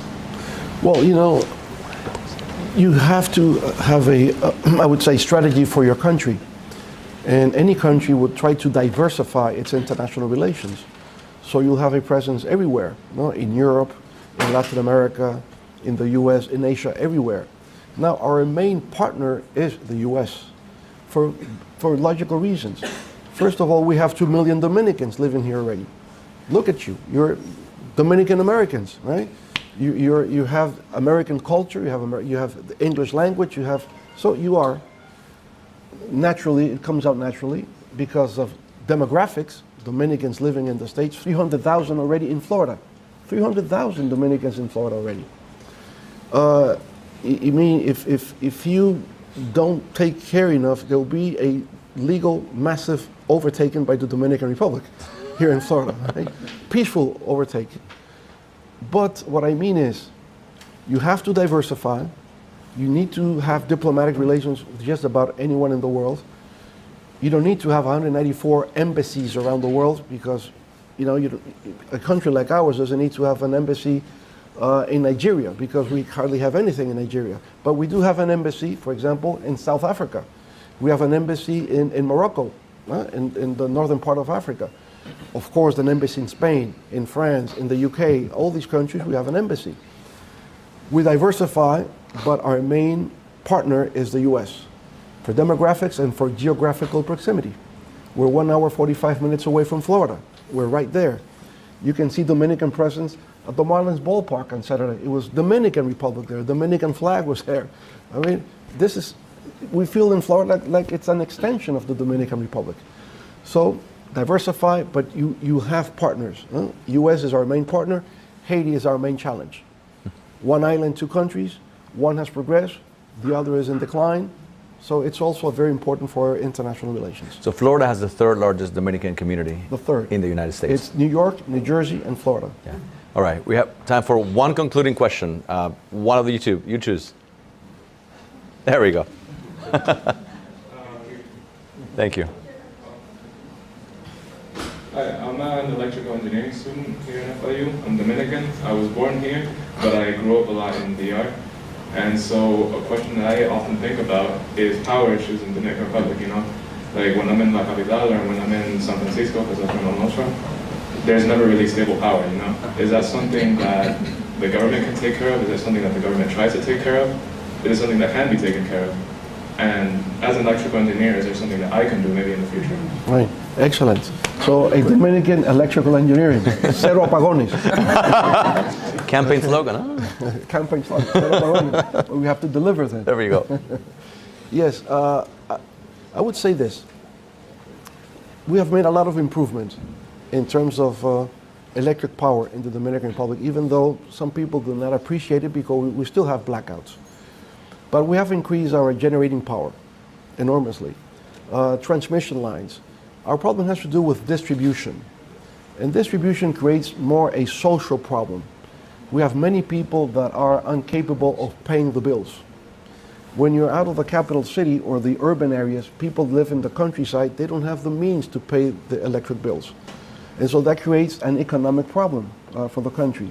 So we say we have financial blackouts, more than electrical blackouts nowadays. We're moving more into renewables, more solar, more wind, and more hydraulic in order to lower the price of electric generation and create a situation where there will be no more blackouts in the DR. But also blackouts occur because the economy is growing, new buildings are being constructed, there's new demand, and so our capacity to generate goes behind the need for new demand, satisfy the new demand. So if the country is modernized and the country is improving, moving forward, you need to generate more electricity than we had before. And that generates the need for higher and bigger investments. And, but the technical electrical knowledge will be tremendously of great importance in the DR, so we expect you also to be there. Right? Congratulations for your degree in engineering electricity, right? And here's a case, born in the US of Dominican parents. And now we have more Dominicans that were born here than those that came by migration. So you're a case that can prove the point. Mr. President, thank you so much. This has been a tremendous treat.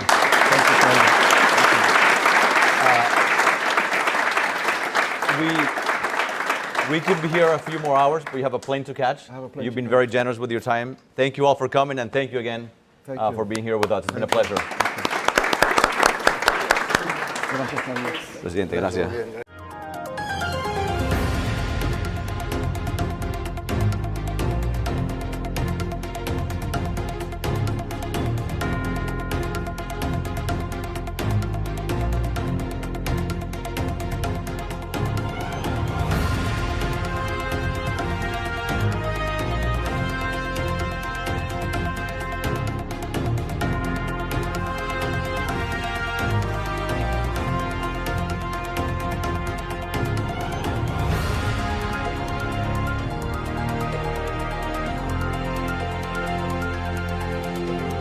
Como dice la gente que me quiere mucho, el primer poeta ciego de América.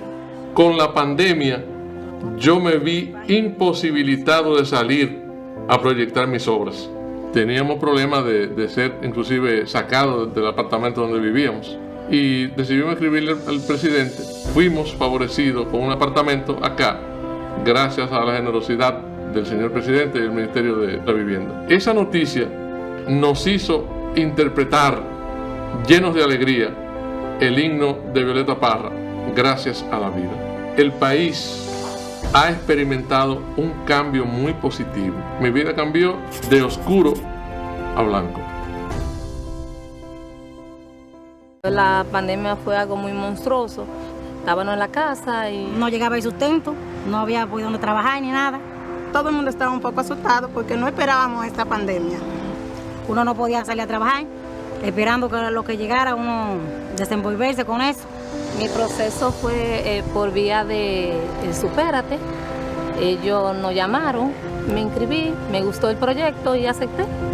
Fue una cosa rápida porque no teníamos experiencia en esto. Yo creo que mi vida va a cambiar para superarme. Mi vida ha cambiado totalmente porque ya yo no tengo el temor de que no voy a llevar el sustento de mis hijos a mi casa. Está cambiando mi vida. Capaces, apasionadas, creativas, consistentes, extrovertidas. La mujer actual es dinámica y necesita sentirse segura y protegida.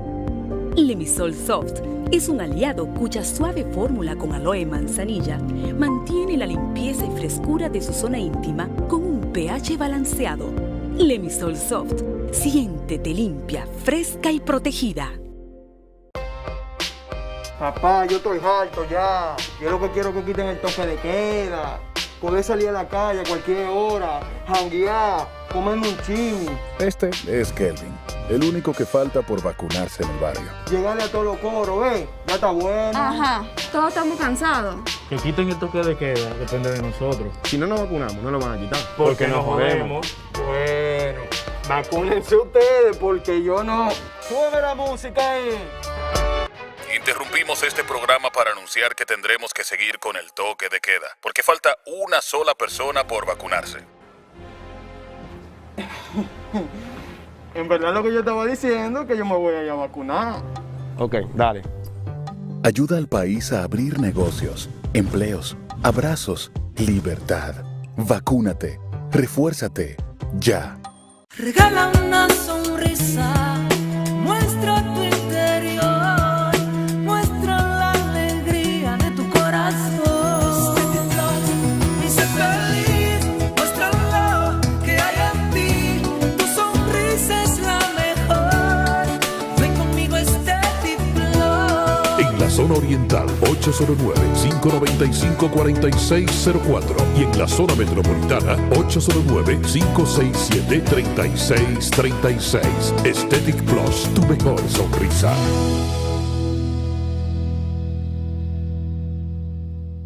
Convencidos en que la tecnología e información son garantías de éxito y desarrollo de las personas en la era digital, la Fundación Salvador Holguín trae totalmente gratis a tu provincia de Jabón los cursos de informática e inglés para ponerte acorde con los tiempos y garantizar la capacitación y profesionalidad de sus compueblanos. Ya están abiertas las inscripciones. Llama ahora mismo al 849-457-4226. Fundación Salvador Holguín. Tecnología a tu alcance.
Aquí no se corta nada. La democracia no perecerá. La libertad de expresión es garantizada.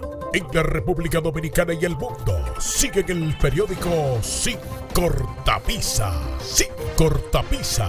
Las noticias como son.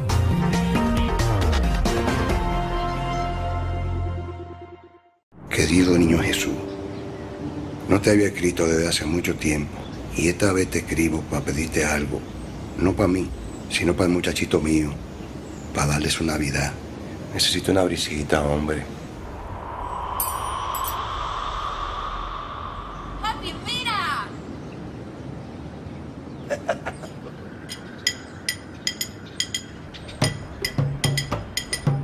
Abre puertas y ventanas. Primero tu Navidad. La brisita ya llegó. Primero tu Navidad. Siente cómo entra en tu mente. Primero tu Navidad. Y sale del corazón. Primero tu Navidad. En la calle está sonando. Primero tu Navidad. Que la Navidad llegó. La brisita llegará primero a ti y a quienes más necesitan para que se cumplan tus deseos. Primero tu Navidad. Querido niño Jesús, no te había escrito desde hace mucho tiempo y esta vez te escribo para pedirte algo, no para mí, sino para el muchachito mío, para darle su Navidad. Necesito una brisita, hombre. ¡Papi, mira!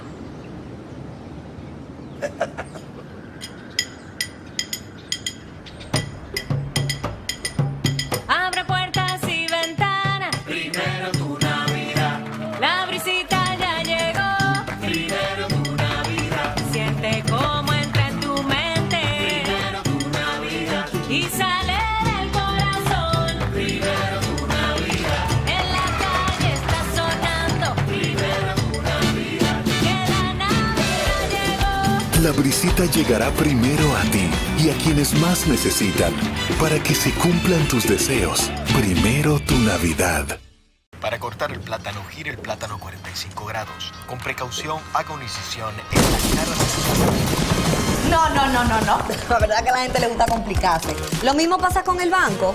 Mira, tú tienes cuchumil cajero. Canales para ti 24/7. Subagentes, hasta el colmado de enfrente. Colmado. Una app que ni siquiera el internet te consume. Y aún así, hay gente que se da el viaje para el banco. Oye, no hay que complicarse. Que los canales Banreservas están ahí para ti. Cuando quieras. No te compliques y utiliza los canales Banreservas, tu banco fuera del banco. Banreservas, el banco de todos los dominicanos. Con la brisita navideña vienen los mercados económicos de Inespre, con los productos básicos de la canasta familiar y los ingredientes de la cena navideña a precios justos, para que tengas una Navidad más feliz. Primero tu familia, primero tu alegría, primero tu Navidad. Gracias a Salvador Iguín ya puedo contar con una ayuda que me dio. Contenta porque era algo de que yo le estaba pidiendo a Dios desde hace un par de meses desde que tuve el accidente. Y gracias a Dios primeramente me dio la oportunidad de conocer a Salvador y me dio su mano amiga entre y San. Gracias Señor le doy que me lo puso en mi camino. Bueno, yo venía bajando para arriba y llegando a Rodríguez, un borracho se me atravesó y se me desadicto y como quiera me traje en una vía contraria y yo no pensé más nada, no pensé en los muchachos así. Como se dio una sella y para adelante. Me sentí sumamente contento.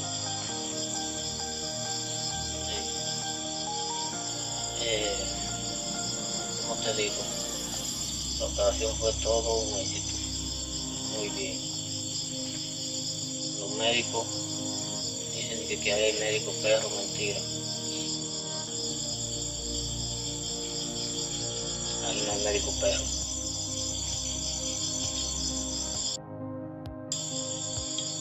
Muchas gracias a Salvador, muchas gracias a todo el que aportó granito de arena. Gracias aquí a Sandy, a mi esposa, que se movió mucho también, y todo el que estaba en oración respecto a esa operación. Salvador Iguín, yo le quiero decir que siga así, que el Señor le va a dar su recompensa, y el grupo médico, que lo felicito, porque el primer hospital que voy y tienen esa tendencia fue en Santo Domingo. Un logro más de lo que se está haciendo en el grupo democrático, liderado por el líder Salvador Iguín. Este es uno más de los logros de lo que nos ha propuesto y nos ha dicho nuestro líder. No dejen perder una vida por falta de diligencia, porque la diligencia está. Nuestro líder está haciendo lo que Dios lo ha mandado a hacer. ¿Qué? Salvar vidas. El salvador de todos los japoneses.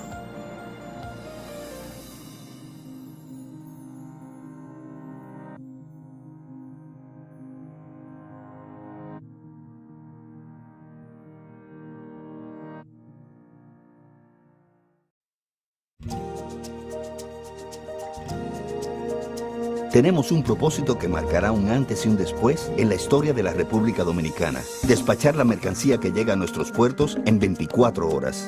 Es un trabajo en equipo, un desafío que solo se puede enfrentar con entusiasmo y valentía. Nuestras aduanas están equipándose con los últimos avances tecnológicos porque solo con modernidad y eficiencia podremos agilizar los procesos operativos. Es un gran reto, pero si unimos nuestras voluntades, juntos podremos lograrlo. Esta iniciativa impactará los índices de competitividad de nuestro país, favorecerá el comercio exterior y mejorará la calidad de vida de nuestra gente. Nos encaminamos a ser el hub logístico de la región. Es un propósito donde ganamos todos, pero sobre todo ganamos como país. Despacho en 24 horas. Juntos a tiempo. Dirección General de Aduanas. Porque creemos en el desarrollo de los pueblos y su gente, la Fundación Salvador Holguín da apertura a los cursos técnicos de electricidad, plomería, electrónica, reparación y fabricación de inversores totalmente gratis. Tu aporte solo es asistir a recibir las enseñanzas de profesores especializados en el área. Ya no hay justificación. Si no eres profesional o no tienes una carrera técnica, esta es tu oportunidad. La Fundación Salvador Holguín te espera con las puertas abiertas en el Pino de Jabón. Inscríbete al 849-457-4226. Y yo quiero decirle a los dajaboneros y dajaboneras en el día de hoy que Salvador Holguín tiene un sueño para con su pueblo. Que Salvador Holguín tiene aspiraciones para con su gente. Que Salvador Holguín está trabajando día y noche para acompañarles a ustedes junto a las autoridades del gobierno del presidente Luis Abinader para traerles soluciones a esta importante provincia que me vio nacer. Yo tengo un sueño para con Dajabón y estoy trabajando para cumplirlo. Yo tengo un sueño de desarrollo. Yo tengo un sueño de bienestar. Yo tengo un sueño de oportunidades para los jóvenes. Yo tengo un sueño para detener la haitianización que existe en esta frontera. Yo tengo un sueño para evitar la inseguridad. Yo tengo un sueño para la salud. Y yo tengo un sueño con el desarrollo, el bienestar y la prosperidad de los dajaboneros y dajaboneras. Que quede en el día de hoy para la historia que este humilde dajabonero que se llama Salvador Holguín está con ustedes, seguirá con ustedes y trabaja con ustedes junto a las autoridades de esta provincia de Dajabón. Para cortar el plátano, gire el plátano 45 grados. Con precaución, haga una incisión en la cara de No. La verdad que a la gente le gusta complicarse. Lo mismo pasa con el banco. Mira, tú tienes cuchumil cajero, canales para ti 24/7, subagentes, hasta en el colmado de enfrente. Colmado. Una app que ni siquiera el internet te consume. Y aún así, hay gente que se da el viaje para el banco. Oye, no hay que complicarse, que los canales Banreservas están ahí para ti, cuando quieras. No te compliques y utiliza los canales Banreservas, tu banco fuera del banco. Banreservas, el banco de todos los dominicanos. Los Ríos estamos ejecutando una obra que se llama el saneamiento pluvial y sanitario de la cañada de Arroyo Hondo. Hemos alcanzado ya el sellado de la cañada. En los 35 años que tengo viviendo aquí, el primer presidente viene aquí a la cañada. Desde que empezaba a llover estaba todo el mundo de pie y con la cama amarrada en soga. Teníamos una precariedad con esta cañada, eso era insoportable. Una vez uno a las 12 de la noche tenía que levantarse a ayudar a los vecinos, a meterse al agua porque se inundaba todo. Llegó el cambio al sector de nosotros los ríos, ya prácticamente eso ya está pasando a la historia. Ya no le decimos cañada, le decimos la ex cañada. Nosotros tenemos ya un presidente que se duele por nosotros, que nos ha escuchado.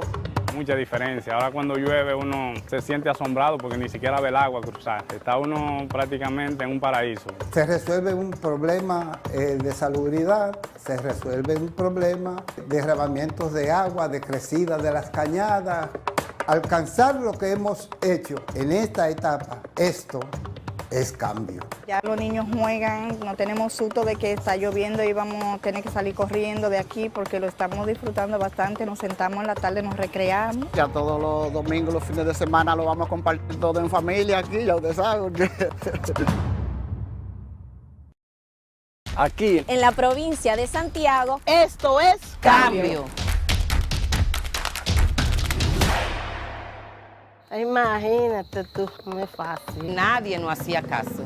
Después de tener más de 12 años en la comunidad abandonada, nuestros barrios que daban pena. Claro, el cambio se siente desde ya, desde que Luis Abinader tomó las riendas de nuestro país. Teníamos varios años esperando la terminación del tramo de la circunvalación norte. Es un tramo que nos ayuda a descentralizarnos de la ciudad y en el cual nos da una potencial muy alta, tanto de trabajo, porque ya no es una promesa, es una realidad.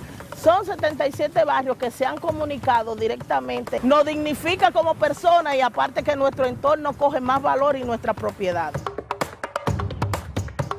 Nos encontramos en el puente Abraham Gómez. Teníamos un largo tiempo ansiosos por este puente. Este puente comunica la autopista Duarte con Laguna Prieta, Puñal y Guayabal. Cuenta con todos los elementos estructurales y las especificaciones técnicas que debe contar con un puente metálico. Desde el 2008 no se le daba un remozamiento a esta arena y estamos más que agradecidos tanto como santiagueros y como presidente de la Asociación de Baloncesto de Santiago. Los santiagueros estamos orgullosos de esta gestión porque se siente el calor del gobierno ayudando a su gente. Esto es Cambio. Aquí, en la provincia de Duarte. Esto es Cambio. La provincia de Duarte es una provincia maravillosa. La gente de aquí somos todas trabajadoras, buenas y serviciales. En otro tiempo, verdaderamente fuimos abandonados. Realmente era un caos. Pero después que nuestro presidente Luis Abinader llegó, nosotros estamos dentro del cambio, de ese cambio que el presidente soñó. Nos encontramos en la provincia de Duarte, en donde el gobierno central, a través del Ministerio de Obras Públicas, ha venido realizando un conjunto de ejecutorias para mejorar la calidad de vida de los habitantes de esta provincia. Y se están cumpliendo los trabajos a capa y espada. Antes esto era intransitable. Porque imagínate, si antes era mucho polvo y un desastre. Hoy día esta vía no está en una maqueta, esto es un diseño realizado. En tiempos atrás solamente había un beneficiario del puente Guisa, que era el río, porque cada vez que hacían un puentecito lo hacían malo y se iba. Esa obra para nosotros ha sido una obra maravillosa. Vimos realidad este sueño. Y miren, 2 años aquí se ha faltado, a donde quiera. Ahora podemos salir en los vehículos, llegamos más a tiempo y nuestros vehículos no se deterioran. Y agradecidos estamos como comunitarios por eso. También tenemos lo que es la reconstrucción, el asfaltado de la carretera de Controva hacia San Francisco, así previendo accidentes y mejorando la seguridad vial de la misma. Esto que ustedes están viendo hoy aquí es solo una pincelada de lo que está haciendo el gobierno en la provincia de Duarte.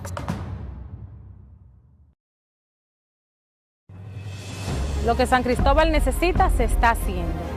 En menos de 3 años, lo que se prometió se está cumpliendo. Mejoramiento Acueducto San Cristóbal. Proyecto de reparación del Centro Médico del Primer Nivel La Palmita. Instituto Preparatorio de Menores Refor. Fase 2 de Dominicana se reconstruye. Trébol de San Cristóbal. Planta de tratamiento de aguas residuales. ¿Y ahora qué falta mambo?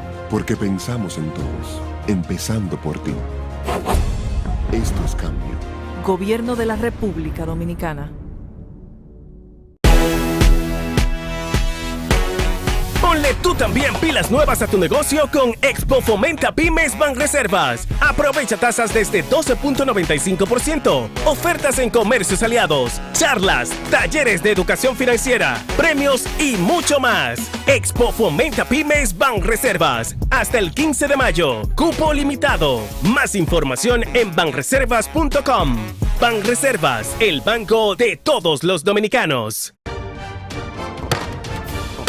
Continuando con las labores legislativas, la Cámara de Diputados aprobó en primera lectura el proyecto de ley de facturación electrónica que tiene por objeto regular el uso obligatorio de la misma por vía digital.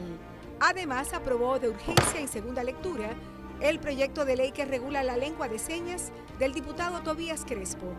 El órgano legislativo también aprobó en segunda lectura el proyecto que crea la Casa Centro de Acogida Diurnas y Nocturnas para Personas Envejecientes, de la autoría del diputado Dioniso de la Rosa Rodríguez.